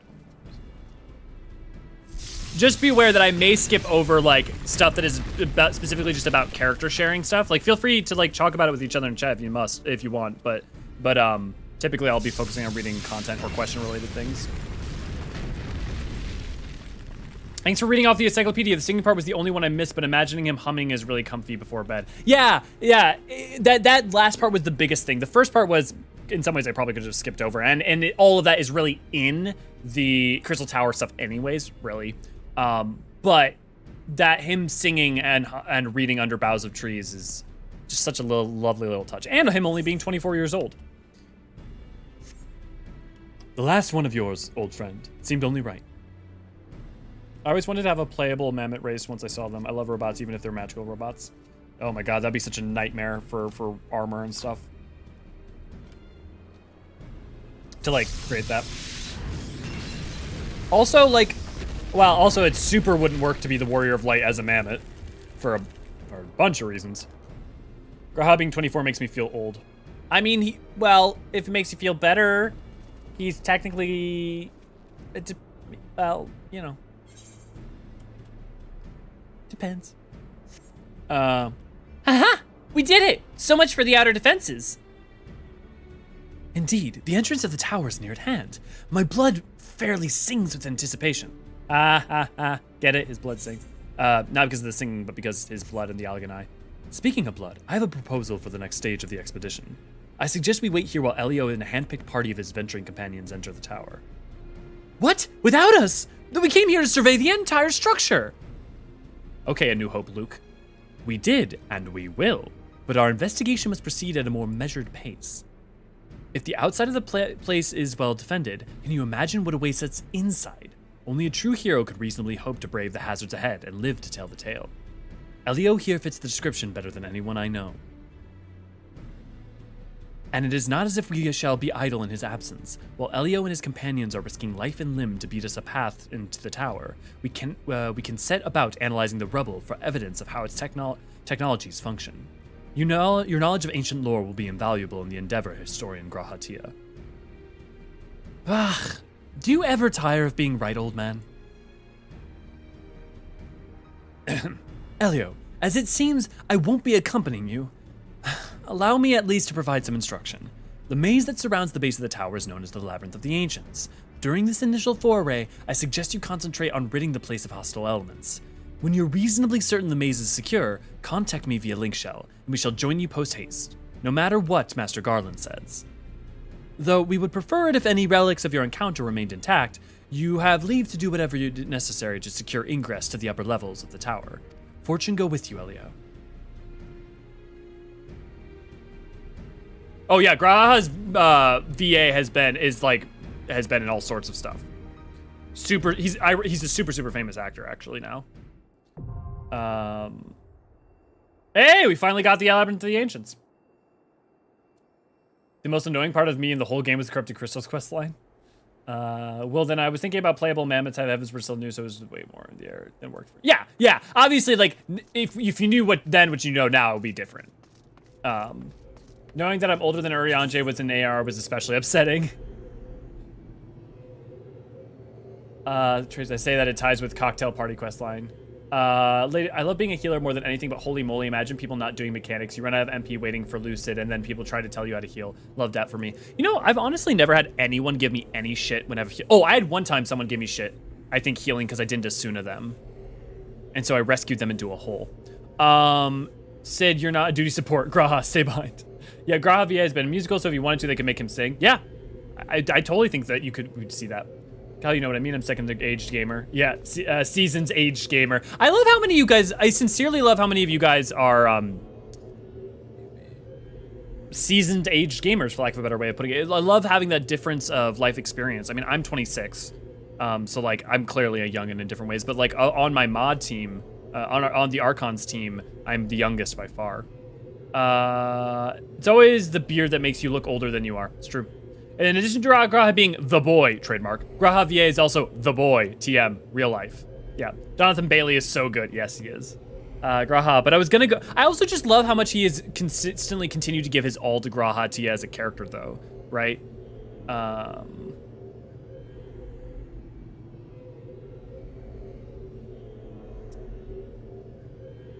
As you do. I got shit for using Cure 1. You shouldn't get shit for that, but like someone can like direct you or like help you like, oh hey, this will be helpful to do this, you know? And I do think that like also someone trying to offer advice is not being given shit. I will say that. Almost maybe put the game in English just for Raha's voice. Dude, Raha's voice actor is so, look, I know some people have their druthers around the Japanese voice actors, but just like the English voice cast in this game is so fucking good. And especially for the Scions. Like, just absolute fire. Okay. So I'm gonna go to the tea tree. If anyone would like to meet up with me so we can do the Labyrinth of the Ancients together, we're gonna do it. And then after we do the Labyrinth of the Ancients, I'm gonna start, actually, let me check something real quick. Cool.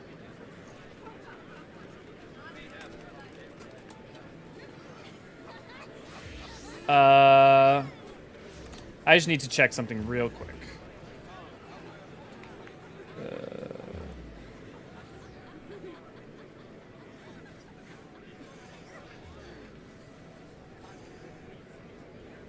Don't mind me. Yeah, actually, in the meantime, if you guys want to be able to play together, meet me at the tea tree. If you don't know what the tea tree is, I'm gonna go stand there, and while I can go check, I can check this while I wait. Ah, look at you, some of you already there. Jelly Bean in their goblin outfit. Oh, that's really cute. Hey, there's Will. Okay, that's 2. Let me get...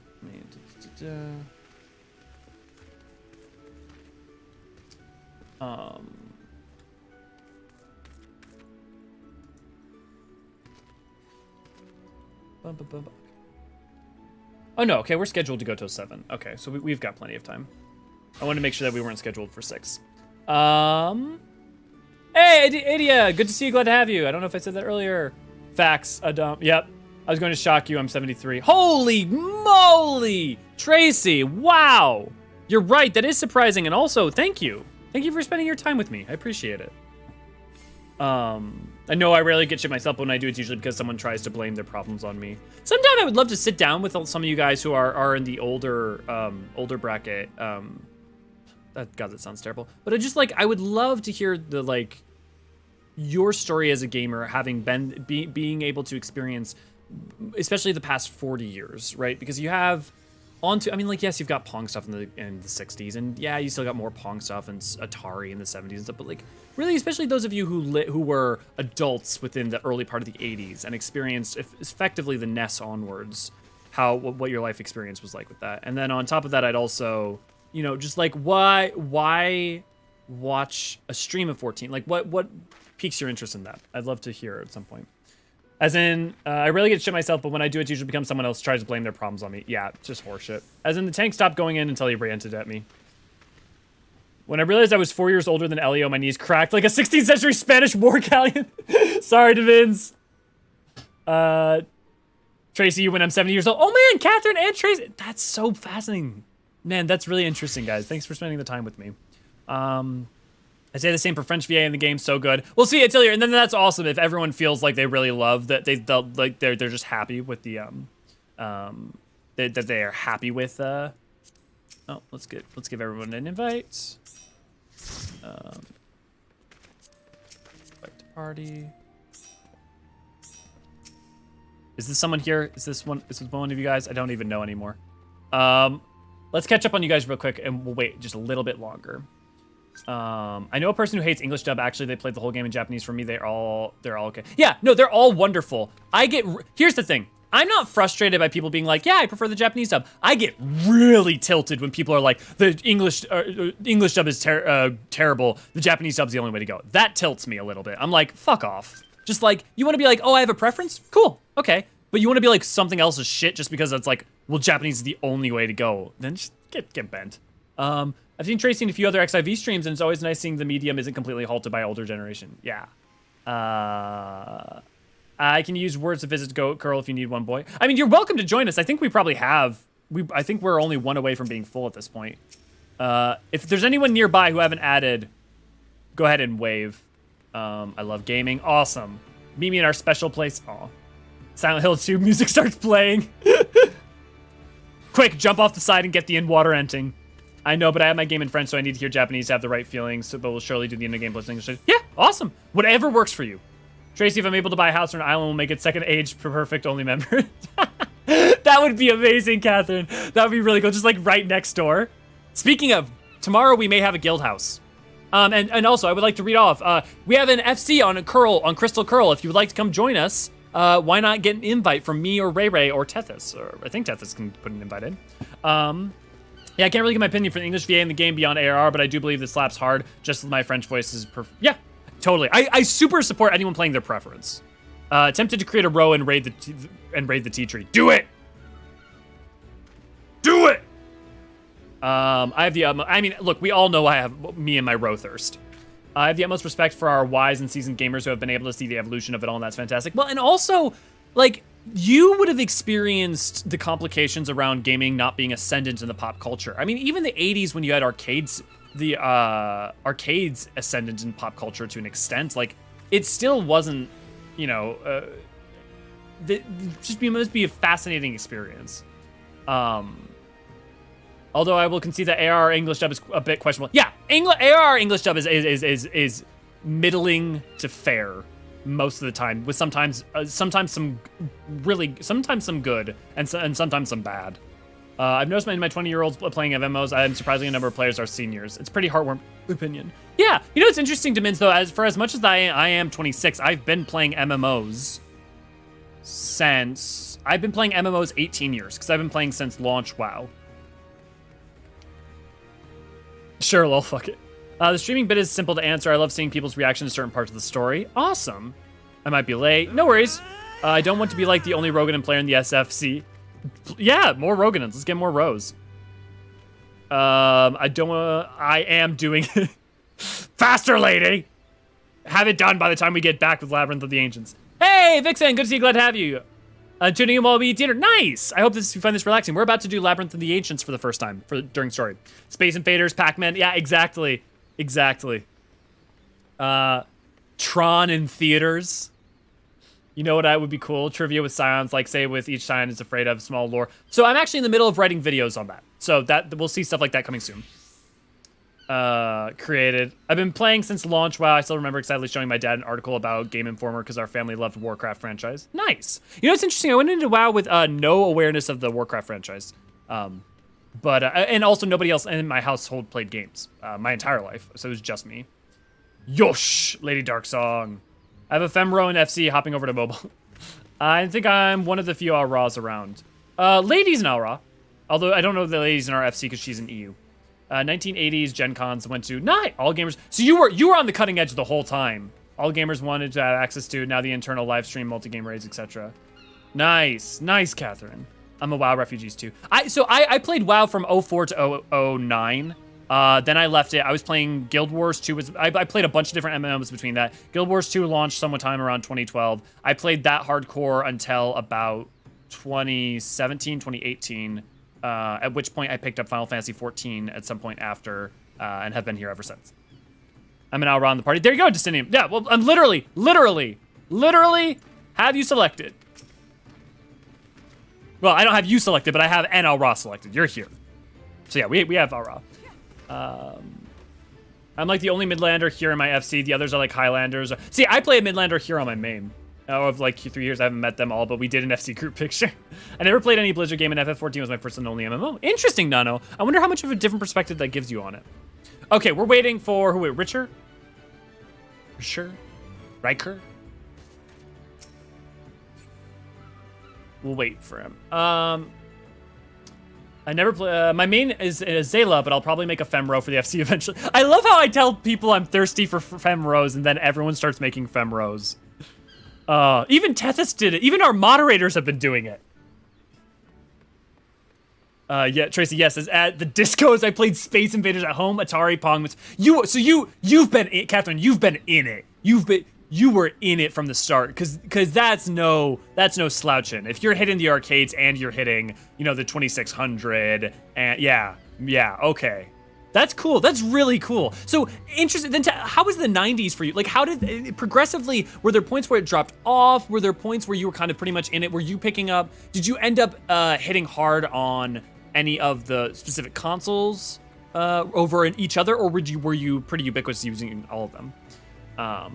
Dad borrowed Warcraft, Orcs and Humans from a coworker, floppy disks. Yeah, I remember that. And me and him would take hours turns playing it on our Windows 95. Yeah, Demins, one of the early memories I have is playing Myst and Riven with my father on a Windows 95 PC. My first MMO was Ragnarok Online. I played Ragnarok Online a long time ago. A little bit of it. I've tried most MMOs somewhat. Same unless you count like 4 hours of Guild Wars 2, yeah. Final Fantasy 14 is the only FF I've played then apart from Taxis Advance. Now it's the only it's those two and the 4 remaster. Interesting, Nano. Oh, hey, there we go. Okay, everybody ready?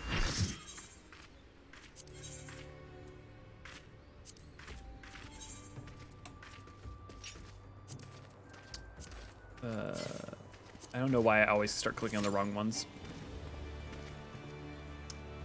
One of you guys does not have access to it.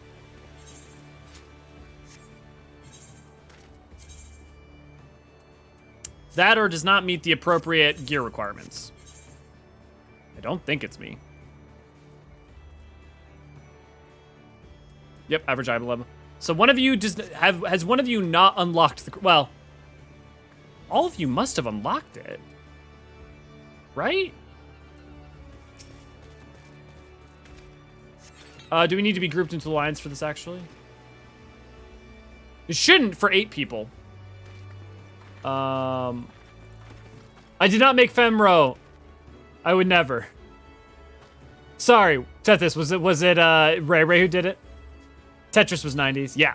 I'm tempted now because I resent being small dragon girl when the males are double your height. Okay, guys, who of you has not?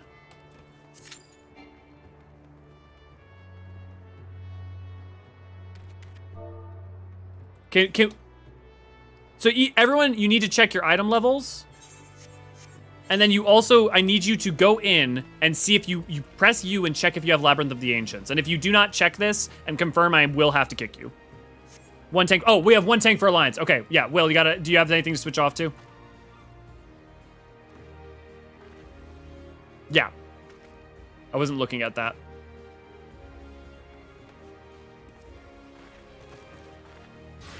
I literally have nothing else to. Cool. There we go. All better. Thanks, guys. RuneScape was my starting MMO. RuneScape? Actually, you know, I wonder if I did play RuneScape before WoW. I may have played RuneScape before WoW Vixen. So maybe RuneScape was technically my first MMO. I played a lot of RuneScape. I bought Myst VR recently. It's been a blast. Astriel, so Riven is one of my favorite games of all time. Like, I Myst too. Like, here, actually, Astriel. It's not charged, so I can't open it to have it teleport and stuff, but I'm a very, very big Myst fan. Very, very big Myst fan. Myst VR is phenomenal, and I'm really excited for the Starry Expanse project to be finished so we can do Riven VR, because Riven VR is coming. Then SimCity. Oh, do we need to be grouped in alliance? I know I've done. Completely off topic, if you play V Rising, there's a specific hair face combo that looks remarkably close to Horsefant. Interesting. Aubrey, I played a ton of weird, not good for you. I play MMOs as a kid. I'm pretty sure none of them exist anymore. Aubrey, I know the exact mood you're getting at. I totally have that. I did play a bunch of stuff like that too. Wonder if you noticed? Ooh, friend request. Oh my god, is she here already? Where is she? Oh my god, oh, there you are! Oh my god.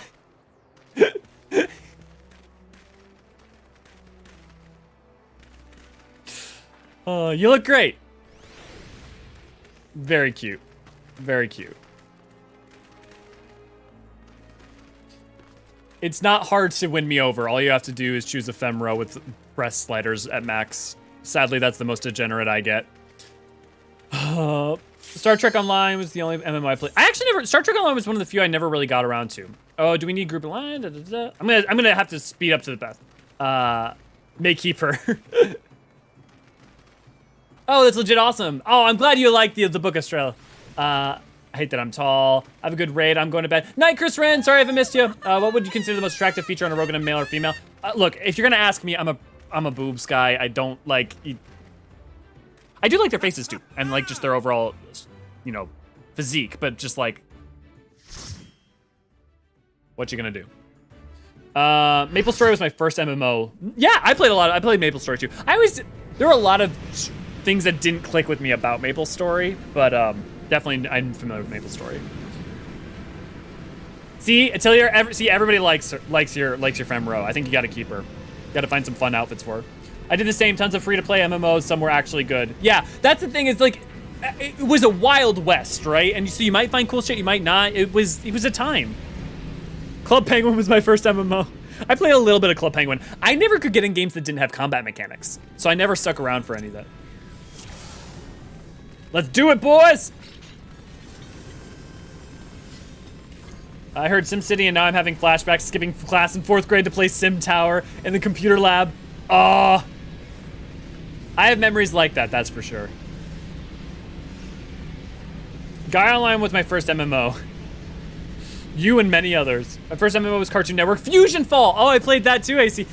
Again, there's very few that I didn't get to. I used to do art commissions on Gaia Online for fake currency. I was such a wild child on the internet. Look, Aubrey, like, that, I don't know about you, but like, that was childhood for me. Like, knowing, like, having people like that in my life, and that was just like what being on the internet in the early aughts was like.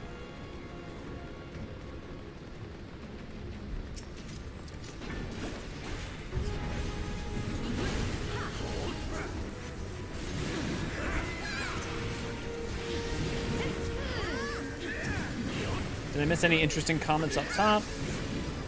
I was that sexy row. It was me. Ray Ray needs to know that I need to make sure I appreciate Ray. Ray Ray, I am sorry. I appreciate your sexy ass row. I should have given you the proper credit.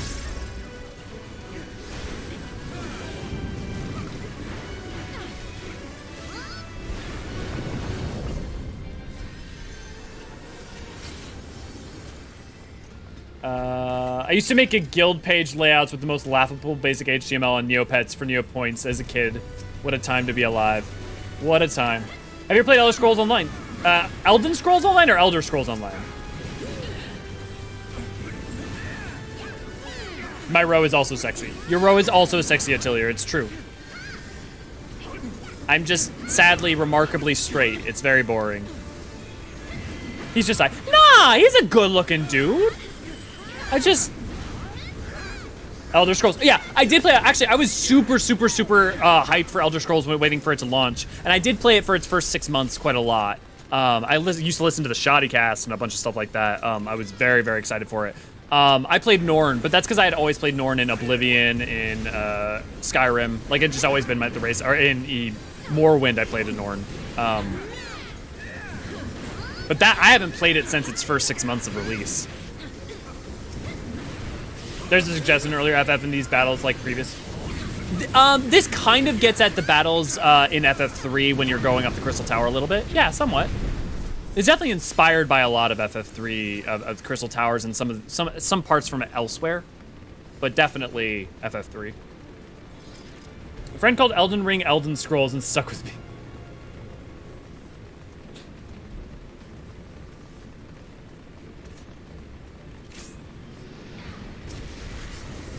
Atelier, I want your row to hold me with his big, strong arms.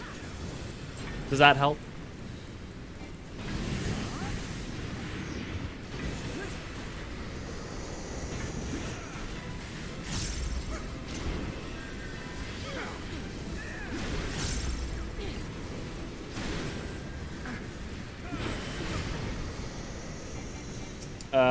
Argonian for me. Somehow I'm not surprised by that one. I would have guessed Argonian potentially, or maybe Khajiit. For me, and I love that they are one of the few races they have pushed back demons. Black Marsh. Dude, I love Black Marsh. Black Marsh is one of my favorite things. I love how Black Marsh is a don't fuck around, don't find out location. Like, what's the lore of Black Marsh? Just don't.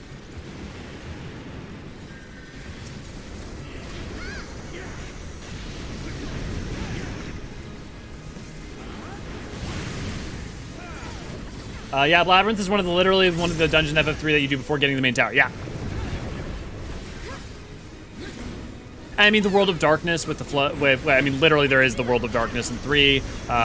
There's, you know, I mean, the Circus Tower is the Circus Tower.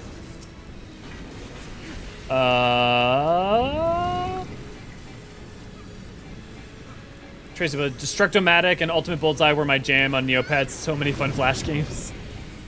Yeah. I always had to struggle with Neopets because there was never enough combat, because I'm always so combat focused. So I always really struggled with Neopets.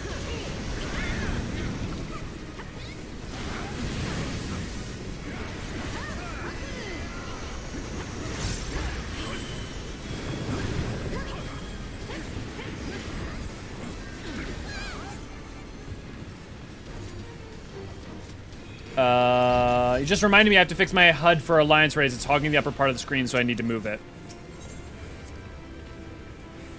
Then do it. Is it bigger than mine? Does mine seem like it's hogging the screen? Because I like mine. I like mine that way.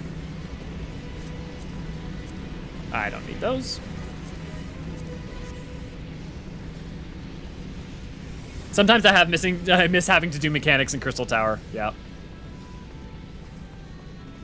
I'm your Peloton man. Thank you. Thank you for bringing the speed boom. Argonian's literally pulling a no you on Dagon. Gotta love that Mehrunes Dagon. What's in Lower Black Marsh? Something neither gods nor devils dare to trifle.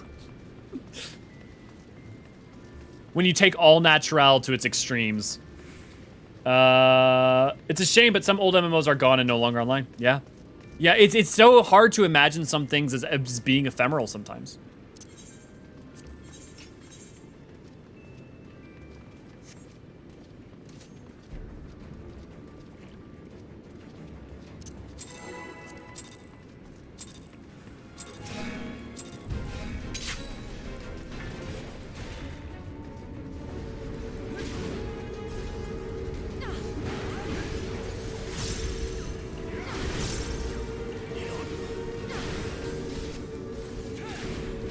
I will forever be waiting for mainline Elder Scrolls games set in Black Marsh. I need it. I want Demins. I mean, like, I feel you. I really do. I can't imagine that. I mean, you just think about the amount of time between what looks to be High Rock versus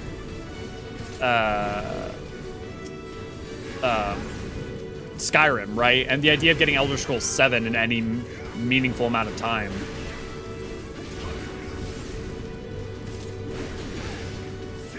Also, imagine trying to do the marketing for frickin'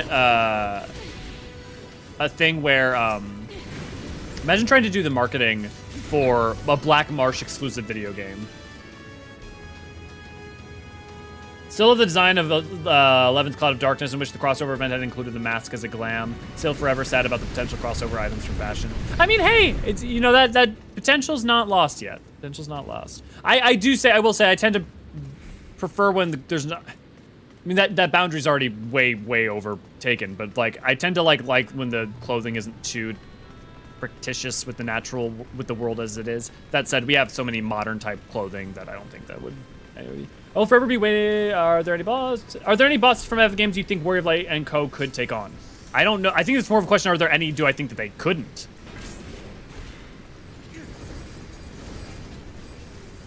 And the answer to that is no, I can't. I mean, like, I feel like the Warrior of Light. Okay, let's think on the strongest bosses. You know, like you've got Sin. I mean, you have Yu Yevon, in a sense. But you have Sin. I did not. I pressed the wrong button. Okay, I guess I'm just stuck with him now. I know I can't damage him.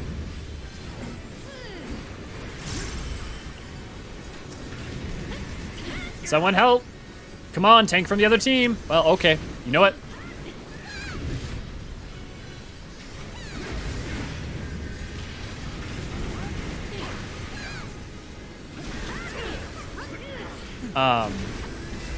We got FF1. We effectively have already killed that. FF2. We effectively already killed that. FF3. We definitely killed that. FF4. Zero miss. We haven't fought like a zero miss. We fought Golbez. Well, we're gonna fight Golbez. We could probably take on a zero miss. That wouldn't be too bad. FF5. We literally do FF5 effectively in the end of in Omega. FF6. Do FF6 in Omega. FF7. We haven't really done final all-out god form Sephiroth. So okay, 7's still an option. 8. I mean, we did fight the idea of existential nihilism incarnate. Ergo, I think we effectively have fought the boss of 8. 9. What's his face? Also kind of a physical representation of the existential idea of nihilism that might as well be represented by the... Yeah, so, okay, so 8 and 9 are basically, yeah, I think we can defeat. 10, you got Sin / Yu-Yevon, which I guess it'd be interesting to see if Yu-Yevon can possess people or beings of Eorzea. But yeah, I think we could... Defeating Sin would be really interesting.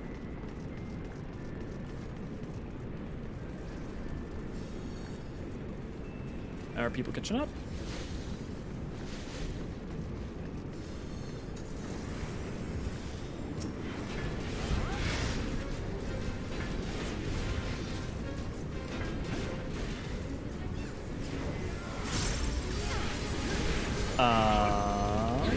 Let me catch up with you guys. I find it interesting that in mind that a lot of 14 seems to be about being okay with being ephemeral. Yeah, it's basically, I mean, I think there's part of it that is like, that's what a common theme in a lot of media over the past decade has been, for a bunch of different reasons. I've actually talked with Neri some about this. But yeah, no, effectively, if you want to boil down 14 into a single primary theme, it is the journey's the point. I think if you want to boil the entirety of 14 into one single simple theme, it is the journey is the point. Cherish it. I've been waiting since Morrowind, so I've gotten used to it. Yeah, there you go, Demins. There you go. You know the pain. I hate all modern street clothes and 14 has now. Yeah, I mean, like, here's the thing is that I only minded it when they're like so, here's the thing, I don't love it, admittedly. But because they do add a lot of them, at least there's enough to make it a lot of it blend. And if it can blend instead of feeling like, wait, what the fuck? Then I'm much more of a fan of it. And I'm not even a fan of it, I'm just less, it bothers me less. I hate the implication that Kefka won and that the world is dead because of it. Penance would be an interesting boss to bring from 10. Yeah, since the strongest of 12 could offer. Yeah. Penance would be really interesting. The new modern street clothes doesn't appeal to me. It's okay they appeal. If it's okay they appeal to anyone. Yeah, Catherine, that's exactly how I feel too. It's like this, they don't appeal to me, and you know what? For a lot of people, they love them.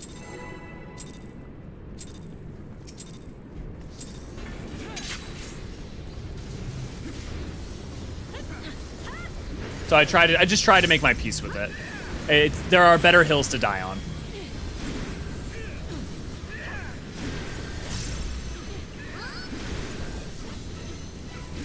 Penance would be interesting. Oh,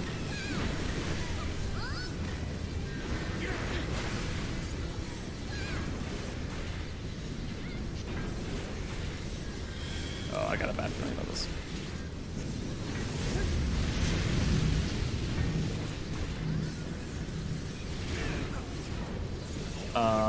But you go to bed. No, night, Tracy. Sorry if you missed you saying goodbye. The new... Walla, yeah, well, yeah! Every random raid, Lala. Yes.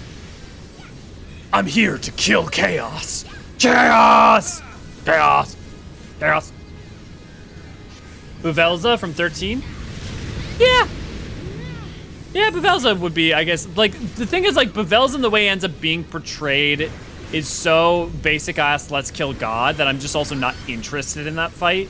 Like, there's nothing like especially with how Lightning Returns handles a bunch of stuff. Like, at least with, like, Orphan. Orphan is interesting. But Novelza isn't, to me.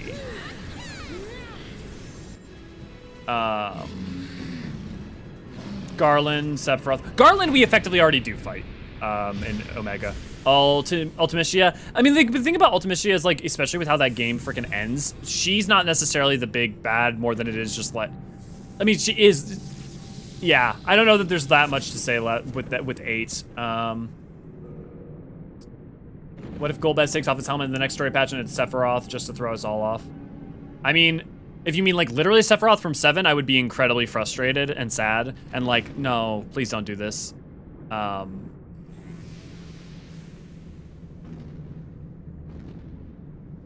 It's about being ephemero? Des, that was a good one. We got Ultimecia sort of with one of the raids, yeah. In the in-rooms, you even have the thing called the unending journey. I think the journey and idea makes sense. Yeah. I mean, like, literally, and even Endwalker, like, literally gets at this, this is the crux. Like, and this is no spoiler to say, it's not just Endwalker saying it, but this is the thing that has been for forever, is the journey is the point. That is 14's message, ultimately. Time is the true enemy of FF8. It's true.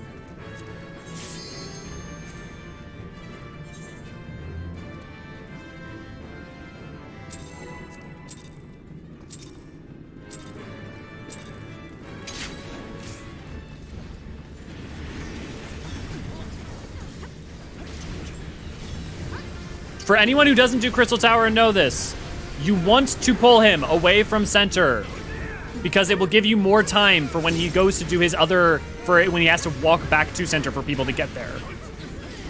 Please do so. Hey, Ray, thanks for joining the Archons. Hey, Demins, thanks for joining the Archons. You guys now have the beauty and wonder of little emotes and a little symbol next to your name.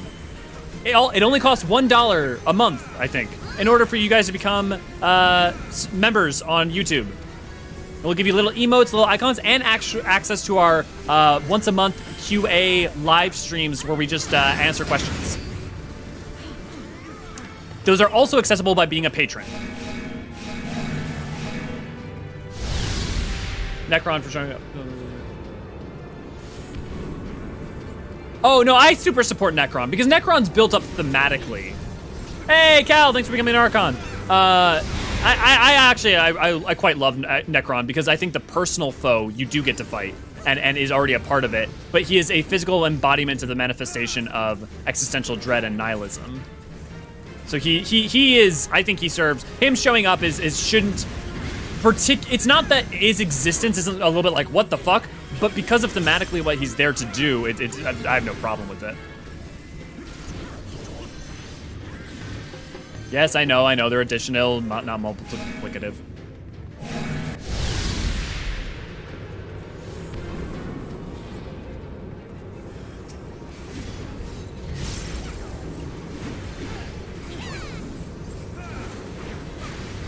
Necron was such a good boss and look, it could still fit in 13 stars fight. Yeah, I think they could totally use Necron for something.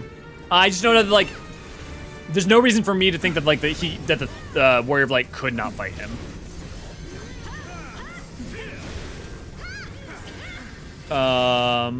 Journey is the point, also known as Grahatia's character in a nutshell. Yep.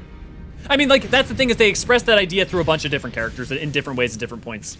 They express it through the Warrior of Light, they express it through the Grahatia, they express it through multiple characters in Endwalker. I think at this point, the Warrior of Light Saturn is very much capable of defeating any previous FF villains. Yeah, I think when you have something like the logistics required around fighting something like Sin, there becomes an interest just in a certain sense from that alone.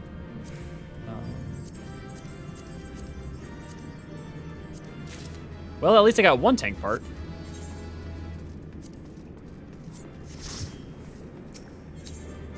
Good job, everyone.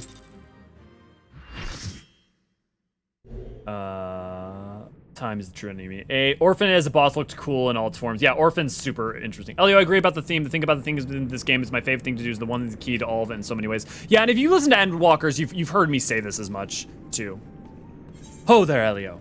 But like, obviously there's a lot more themes in 14 than that one simple one, but ultimately almost all of them are serving to convey that idea, ultimately. hippie voice. Like, dude. I'm okay, that's more stoner voice, but anyways. It's all about the journey, man, not the destination. Now sing with me. Secret tunnel! Secret tunnel. What about Sephiroth boys from Advent Children? Fight them instead. I mean, they're just nascent Sephiroth, so at that point, there's no reason to fight them over Sephiroth. Like, if they can beat Sephiroth, they can trounce those kids. People give Necron to Cal. Necron was blah, blah, blah. Look at Grahatias. Make the Grahatia smile. Oh, so cute. I would pay $1 for Gooby Boom, and I did. Thanks to Vince. FF9 was about how fleeting life can be, but connections we make in those fleeting moments is the most important, and those connections are all the real home to return to, not a place. Yeah, and I would argue if you look at 10, 9, 8, 7, I think if you look at 7 onwards, every single mainline Final Fantasy deals with that. I think has that as a theme. I think 12 and 11 less so, maybe. And I think, but like really 15, 14, 13, 10, 9, 8, 7, all of them really do deal with that idea just somewhat different ways. I think with the Crisis Core remake, we could see Genesis Avatar as a fight.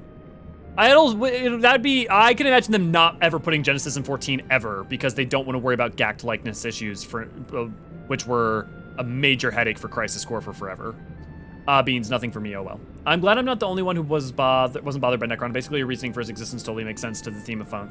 Yeah, like, if you're being someone who's hyper literal and needs everything perfectly set up in advance, then yeah, I guess I understand why. But like, thematically, it makes perfect sense. And so like, to me, it wasn't something that particularly bothered me. It was surprising, but it didn't bother me. I would love to see other bosses in other games as trial bosses in 14 that haven't shown up yet. Yeah, the real journey was the Catboys we befriended along the way. Your chill dude voice was way too good. Like, dude, the real journey was the Catboys we befriended along the way, dude. And FF6 is about picking up the pieces after everything's gone to crap. Yep. What if there was a Hrothgar Sephiroth called Sephiroth? There's gotta be one out there. Hey, Chris, good to see you, glad to have you. 10 was about resolving daddy issues through the use of sports and prayer. Look, as someone who 10 is my favorite Final Fantasy game, well, I don't compare 14 to the other mainline ones because it's an MMO, well, and obviously 11. You're not wrong, but there is obviously more to it than that. So I'm heading back. So I'm heading back to the start. Hello everyone. Thanks for watching, Chris. 10 was about laughing some of your troubles away like a madman. Insert Titus laugh. Okay. Who? AC, you know not to tilt me like this. Okay, to be fair, actually, AC, you're not wrong. That scene is kind of about laughing your troubles away. But I get so mad when people like make fun of that scene. And I know you're not making fun of that scene, but anytime I hear people start, it's such a good and powerful and emotionally sad scene when the fact that it gets lambasted is just makes me so angry. Makes me so angry. X was about going for I would love to see Vegnagun eventually. Dude, a Vegnagun I would be down for. Very impressive, I must say. Your name shall be writ large in the volumes that are sure to be penned on this historic expedition. The scale of this infrastructure defies comprehension. Someone plainly thought bigger was better. According to the findings of my Baldesian colleagues, the Crystal Tower was constructed to collect and store the endless energies of the sun, a characteristically ambitious undertaking. Now, what of the tower's inner defenses? Judging by your haggard expression, clearing out the labyrinth was no small feat. I've seen some shit. A giant man wielding a shimmering scimitar, you say? Yes, that will have been Phlegethon, not Archerin. Phlegethon, he was a hero of the Allagan Revolution. And you gleaned that from what exactly? His choice of weapon? Well, I am a historian, and I am certain, shall we say, have an affinity for the lore of the Allagan Empire. Me too, Graha. Me too. In its core, it is, of course, all knowledge gleaned from musty scrolls and tomes. The ancient texts claim the Crystal Towers defended by the champions of Eld, resurrected and augmented through the Allagan's extraordinary technology. Chief, you needs to see this!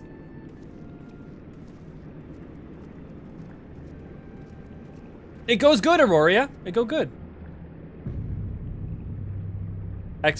Yeah, Regal, I've said this on like 6 different streams. I've gone on rants about why that scene's beautiful, and utter frustration, and baffling, just being baffled when people are like, it's bad voice acting. No, it's perfect voice acting. It's voice acting in the early 2000s of someone trying to voice act bad laughing to try and cheer someone up who's going on a suicide mission.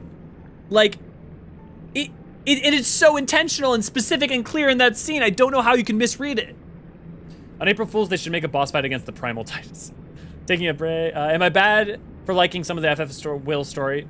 Astrael, you're not bad. I will say, I like some of the other differences between me and you. I hate the Will story so much. I rarely see something and think this has actively done harm retroactively to something for me. But I really dislike that Will story. But if you liked it, I'm glad you enjoyed it. I'm glad at least someone in the world did enjoy it rather than it just being a completely hated thing. Having Sin back to me is the worst thing you could possibly do because it literally invalidates the like part of the whole point of the idea of 10.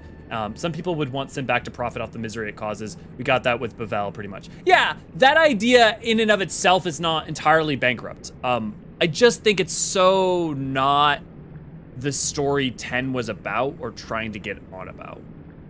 And so, you know, like if you like concepts from it or you like the execution of it, good.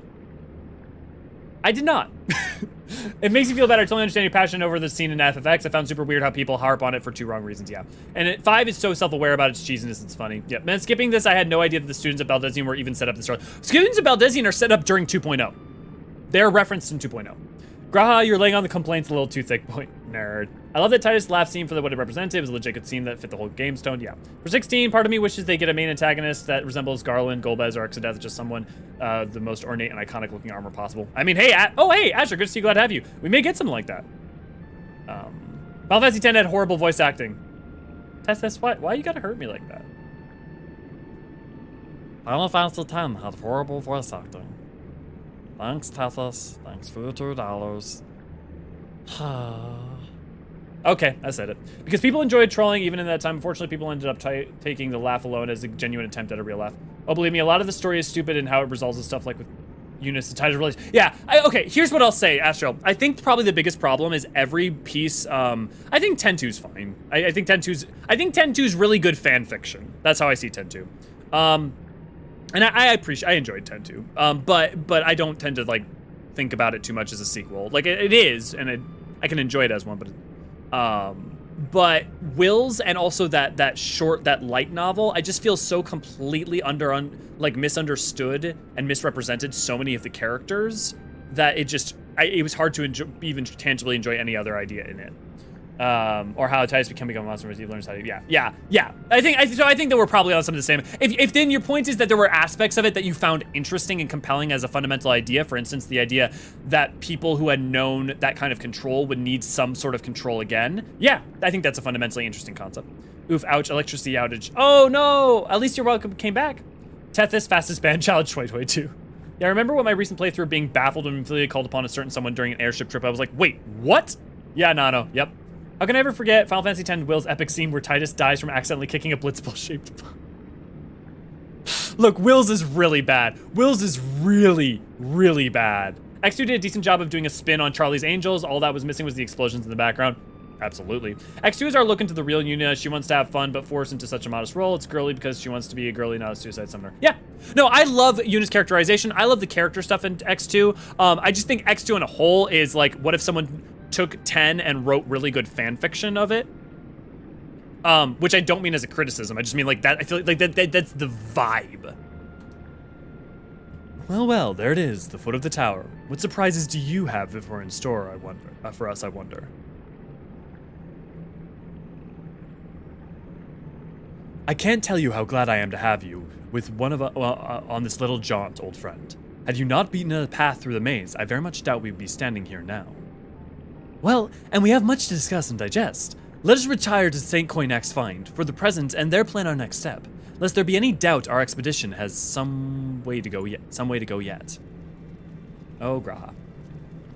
Just got a tornado warning, so I just fear you know why. Oh, Tethys! Time to put on my ruby slippers. Be safe. Be safe. We'll probably be winding down pretty soon here. Actually, since okay, let's turn in the, There's even a time in X when she mocks Waka way for talking to people because that's her revealing her true faithful nature. She and Rika pretty much. Yeah, and the thing is that Yuna throughout 10 has like moments of being playful and also like has a personality. But no, she's absolutely allowed to come into her own not just during X2, but the time between 10 and 10-2. Like Majora's Mask being good fan fiction of Ocarina of Time. You know, that's funny. I don't see not at all. I think of Majora's Mask as absolutely a continuation of Ocarina of Time and very much feels in the same wheelhouse. But you know, to me, I see that as absolutely a meaningful continuation without it feeling like it's written by someone else who is a fan of Ocarina of Time. I feel like it was made by people who made Ocarina of Time, which, you know, for the most part it was. Time to put on the roof. Story was okay. Extra combat loved. I can't lie. I love the job change magical girl vibes. Yeah, Regal Crow. That's the thing is like, as someone who doesn't love magical girl in general, I still appreciate how well it does that and what it's trying to do and that it goes for it. And I think it succeeds at what it goes for. Honestly, I think the only really egregiously nightmarish thing about 10-2 is its 100% completion system, because the way you can miss things and what's required to get it is just bonkers. It's just baffling. Yes, please be safe, Tethys. I found it interesting since the most powerful war machina ever created was piloted by playing a pipe organ. Truly a haunting control system. Yeah, it's really good. And like the animation of Shuyin. Shulin? I forget his name. But like playing it too is like a little unnerving. Yeah. Oh, Atelier, I hope you're safe too. Oh, you know Zelda lore? Oh, I've played every single Zelda game that's ever existed, including the CDI games. That's how much Zelda lore I know. Majora's Mask is one of my favorite games of all time. Unskippable cutscenes for the roulettes turn me off in this game. They go on their way to make the grind up. But you can skip them, RPG Master, so I don't know what you're talking about. Also, I mean, I don't know why you're grinding. You can just do them. Yeah, FF2 is turn-based combat. Base combat is extremely fun. I mean, it's hard. The ATB system for it is so fast that you can hardly call it, at least I wouldn't call it turn-based. I mean, technically it is. You're not wrong, but it's just like, oh yeah, you would think it was missing a time travel gimmick. Yeah. So not much Zelda lore. No, not much Zelda lore at all. Shuyin. Yeah, okay. I do love Zelda lore, yeah. I see I'm secretly an assy and I will use my puns to bring about the reunification, a Pumburl calamity. So good of you to join us, Elio. Our meeting would be dull indeed without full account of your experience in the labyrinth. Take a moment to collect yourself, and when you're ready, we shall debate how best to proceed. Okay, that's what we're calling that for today. Do I not have the Alliance roulette yet? I wonder, do you have to finish all 3 of them to get the Alliance raid roulette? Let me think then. What should we do for the last... I mean, we've got, like, we technically have 40 minutes. We might just end early. I'm going to go to the tea tree real quick and hang out with you guys, and then I'll answer some stuff on the... Majora's Mask gives me anxiety. I don't do well with time limits, even if you have time control. Interesting. Yeah, Aurora, it's funny. I usually hate time limits, but I love the idea of this wonderful clockwork mechanism and the fact that I can go back over and over again and experience the world. It just also opened my mind as a young kid to, like, what was possible. And so... I don't know. There's a lot of reasons to love Majora's Mask, including its... I mean, the fact that that game was made in 1 year, too. Like, can you imagine? That entire game made in 1 year. Y'all all 3. You need to at least have one more than Alliance. Yeah. My top favorite is Wind Waker. I adore Wind Waker. I couldn't really rate those Zeldas because I appreciate them for such different reasons. I appreciate Ocarina of Time for different reasons than I appreciate Wind Waker, for different reasons that I appreciate Majora's Mask, for different reasons than I appreciate Breath of the Wild. And they've all given me very different, meaningful, and powerful emotions. But I adore Wind Waker. Wind Waker is definitely, like, one of my favorite if I had to, like, put it up there. I actually, I made a Wind Waker. Actually, I might have sold it. But I've 3D printed quite a few Wind Wakers. I love sailing on the ocean. I love the music of it. I love the cel-shaded art style. Breath of the Wild, I love so much and love that Legend of Zelda are that the game's current history books that actively cause problems in current times, such as Zelda's feeling of pressure based on that history. Yeah. Wind Waker is my love. I desperately wish there was another full HD Zelda game with that art style and charm. I mean, there is technically... That was a noise. I mean, you technically have Phantom Hourglass and technically you have Spirit Tracks, but I know that's not really what you mean. And you also said full HD, so obviously those aren't HD and not full. So yeah. The Rito are my favorite species, honestly, because of Medley. Yeah. Okay, female rose sounds are that's some sounds. You know when was the last time we saw Navi in recent history? Hyrule Warriors. Yeah, but Hyrule Warriors also is like... Hyrule Warriors is fan fiction. Majora's Mask is one of my faves because I can be... Well, okay, and yeah. Majora's Mask is one of my faves because I can be a swimmy fish man, and Twilight Princess is my fave because I can be a cool dog. Demins, with your profile picture? I would have never guessed. What a surprise. I named my cat Medley. Oh, that's very cute. Ganondorf got his massive behind kicked by two 12-year-old kids in Wind Waker. But, like, also, think, like, for all that there's, like, some blood and stuff in the other games, the fact that, like, literally, you fucking straight plunge your sword into his skull. Yeah, man, I love Zelda. Okay, guys, if no one's gonna recommend something specific to do in-game, what I'm gonna do is I'm gonna do my outro stuff, and then we can sit here and we can talk a little bit for some Zelda stuff or whatever you want to talk to. I'll go ahead and count to 5 or 10 or whatever. You know, I'm gonna go ahead and pull up.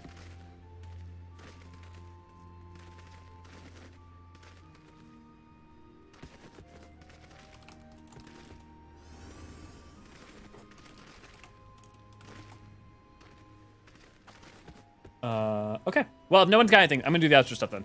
Okay. Hey all, welcome to, this has been lovely. I'm Elliot Forsharon, as you probably know by now. If you'd like to come join our community, why not come join us on the Discords? We have our Discord, which will be in the link, or Tethys or Ray Ray will supply it to you. Also, why not consider joining us on Patreon if you'd like to support us and make this whole thing a little bit more sustainable? A couple dollars goes a long way towards helping us make, you know, working towards making this whole thing full-time. If you want to watch more of our content, every Monday, Tuesday, and Thursday, we have live streams, and on Wednesdays, we have new videos. And on Fridays is Lore Book Club in the Discord, so come join the Discords. And on Saturdays, we have community live streams. On top of that, you don't want to... Oh, actually, this is what I think it is. Hey, guys!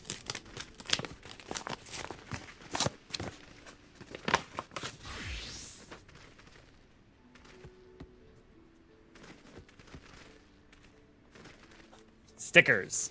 Sadly, we have to make a new merch shop because TeePublic closed our store because they said that our stickers, our own designs, were not owned by us. Which is weird, but we'll have merch back soon. Beyond this, don't forget that you can also, if you want to offer $1, you can offer $1 here on YouTube to get Archon status, which will allow you to be able to use emotes and all that other fun jazz. On top of this, so don't forget to, and it'll also give you that little Archon book next to your name. I'm sure I'm forgetting something else. Oh yeah, don't forget to check our website if you like the textual lore.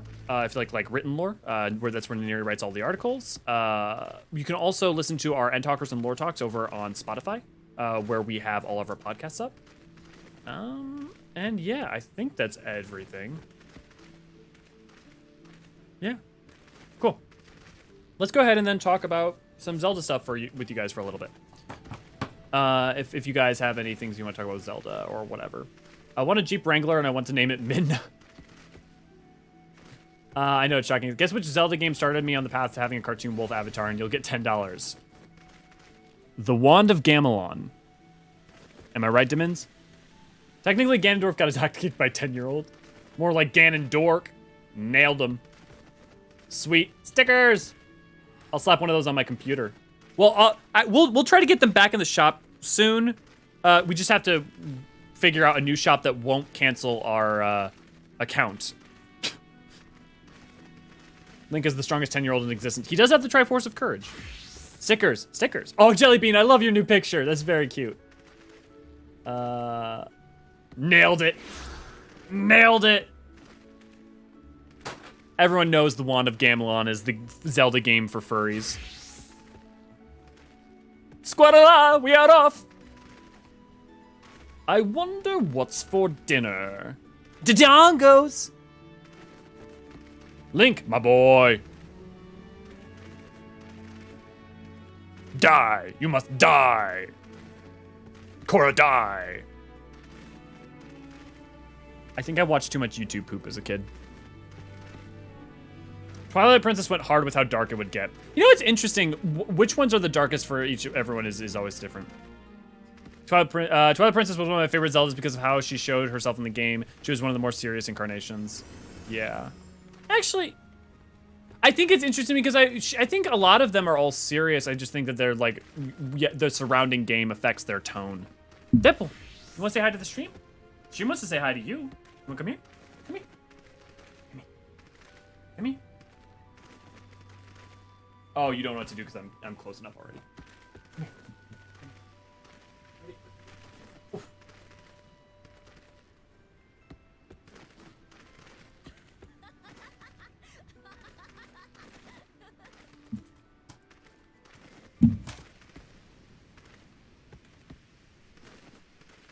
You're very...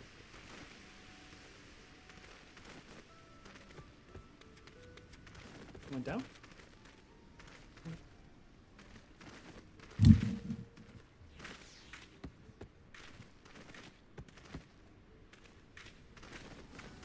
I'm trying to do world transfer to bring my main in. It's very good, Popper. It's a perfect pal. La Habrea, you killed me. Oh god, the class. I'm so... Oh, of course you watch a bunch too, lady. I'm so hungry. I'm so hungry I could eat an Octorok. You've killed me. Good. God, I remember all of these. Okay, hey, there's, hello. Hello, Vieira. With the choker. What are you guys doing? Twilight Princess is my favorite in that she is willing to be an active participant in wartime instead of a maiden role. She still sort of is, but isn't reduced to a magic user.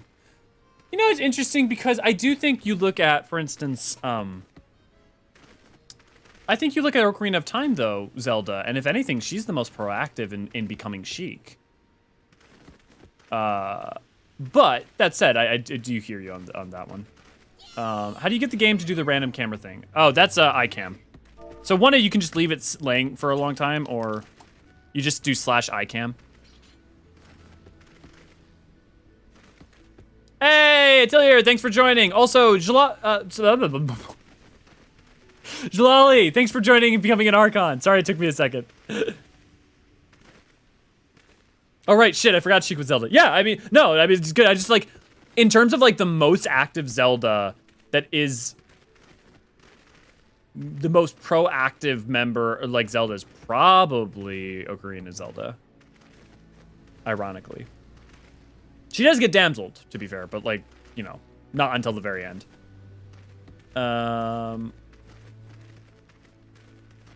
Zelda Red Mage and Link as Paladin. Zelda Red... Is Zelda Red Mage and Zelda is not White Mage? It also depends on the incarnation of Zelda. Because, like, literally some Zeldas... That's hard. It looks to be all contention. Don't worry, Des. We'll try to get things set up for when we do for Thursday's episode. I love how out of sync we are on my screen, but on stream we're on point.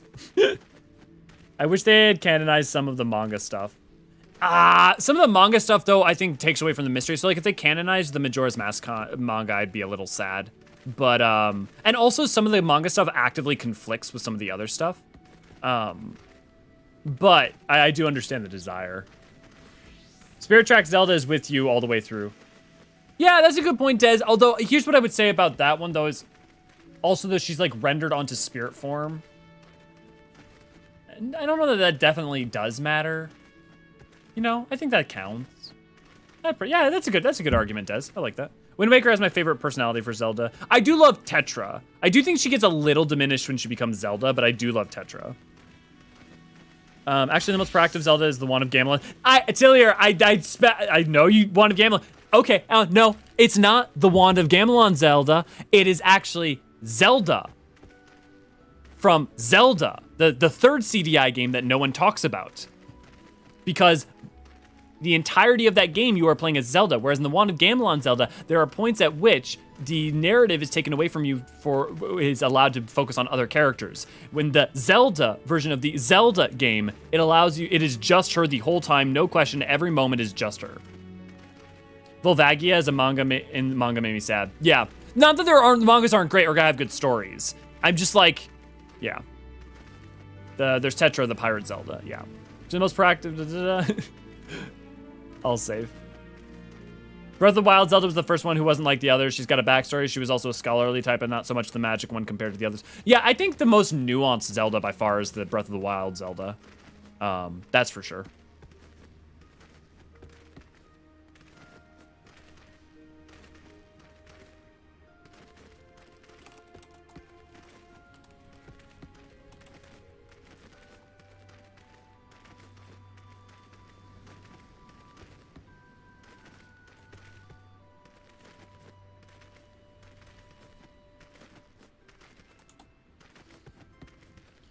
Okay, let's open back up the...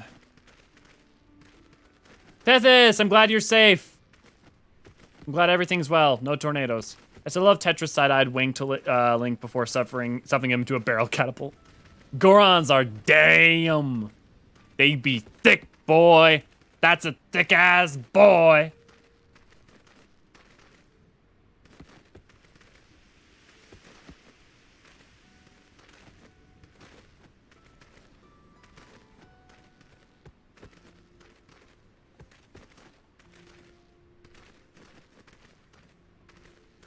The first Zelda, the Skyward Sword one, was arguably the most powerful, also the first of her line. If you have her fully empowered, yeah. It's fully empowered by the goddess. Yeah, I guess, true. But like, also, power is not necessarily, like, you can have lots of power, but not a lot of agency. You know? Aside from Tetra, the Treble S Zelda was a regular girl and not a pirate. Skyward Sword, not a princess. Yeah. I'd love to see a Twilight Princess style of Wind Waker, and they do all they wanted with like exploring both the Great Sea and Hyrule below. It seems like the Breath of the Wild 2 is going to use that idea a bit. Yeah, I think what you're basically asking for that point is Breath of the Wild 2. Like, I mean, like literally, it seems to be that is exactly what. I see a Zelda game where Ganon is a good guy, and then we can pull him from the Demise's curse for one. Yeah, I don't know though, because like that would be like pulling Link from the hero's spirit, or pulling Zelda from the mantle of, like, I don't know, for whatever you want to say about the ethics of it, like, I don't know that you can separate those two things. I can't remember much, like, that is kind of part of the idea of the reincarnation. I think you can end the curse, potentially. I think you could find a way, you could say, like, we end the curse, but then I don't think you can separate the individual from that. I can't remember much from the Breath of the Wild except Husband Bird. Link is a pretty girl.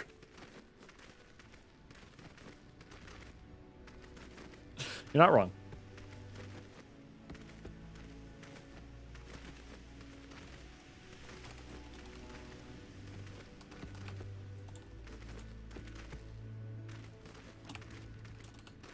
Sorry, just taking care of something important.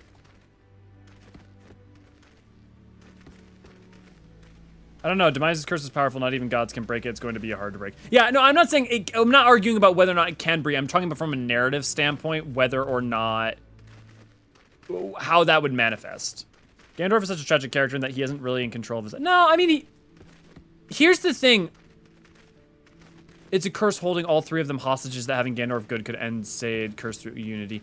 Sure, but like the way that it manifests within the form of the universe is that you can pity that there's this cycle, but he is that thing incarnate. He is, whether or not he's a victim becomes complicated by the fact that his sheer existence is a byproduct. It's not there's a baby and into that baby goes the curse, right? That's not how it functions. It's he as an entity is an arcane incarnation of the curse. And so because of that, it's tragic. I grant you that, but I don't know that I don't know that I would say that he isn't really in control of his actions. I think he's very much is And he has just made manifest writ, manifest a version of the curse itself.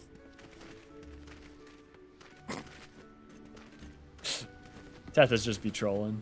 I don't know, Demise. I mean, the Zeldas and the NES and SNES games were simply princesses to be rescued. Yeah.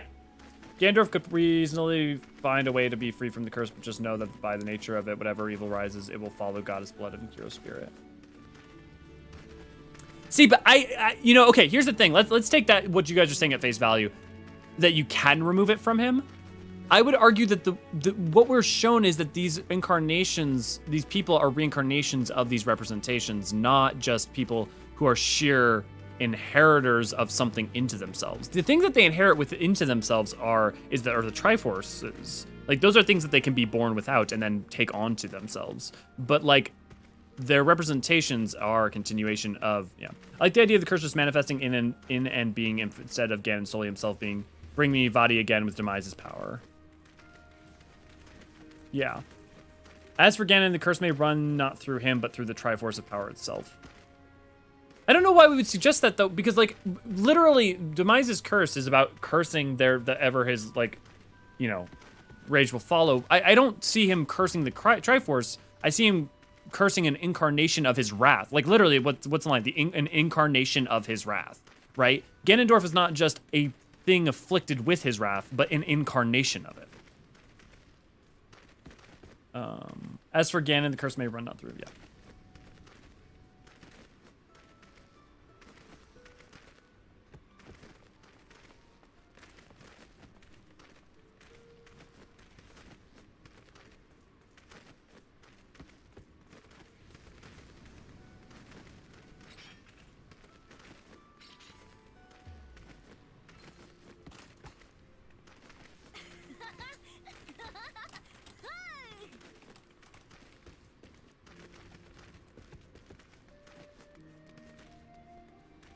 It's the Legend of Link doesn't sound as good. What is it? Rinku no, like, what would be the Japanese, what's the Japanese name? I forget what the Legend of is. And, you play as Zelda in all the games. Link is the princess. Hey, I mean, there's Legend of Zelda Link to the Past.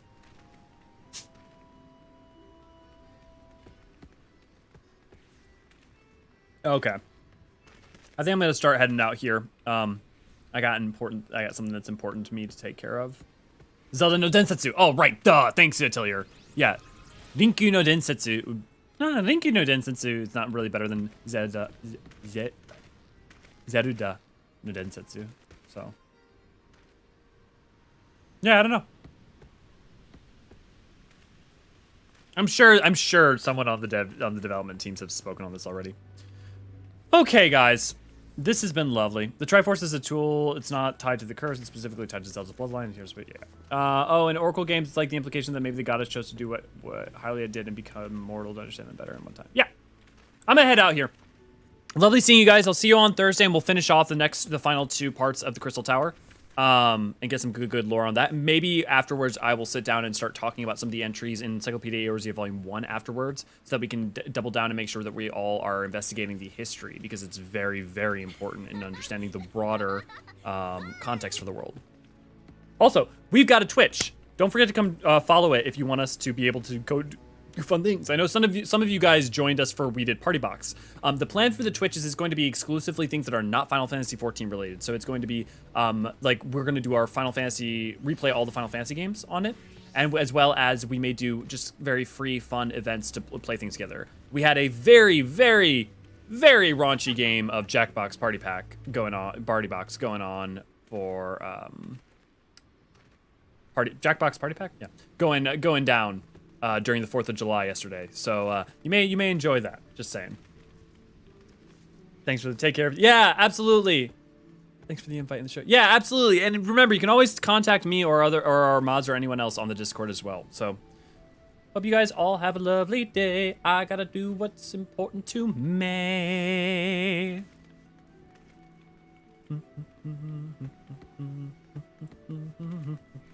Oh God, the button's broken. Deadpool, help me.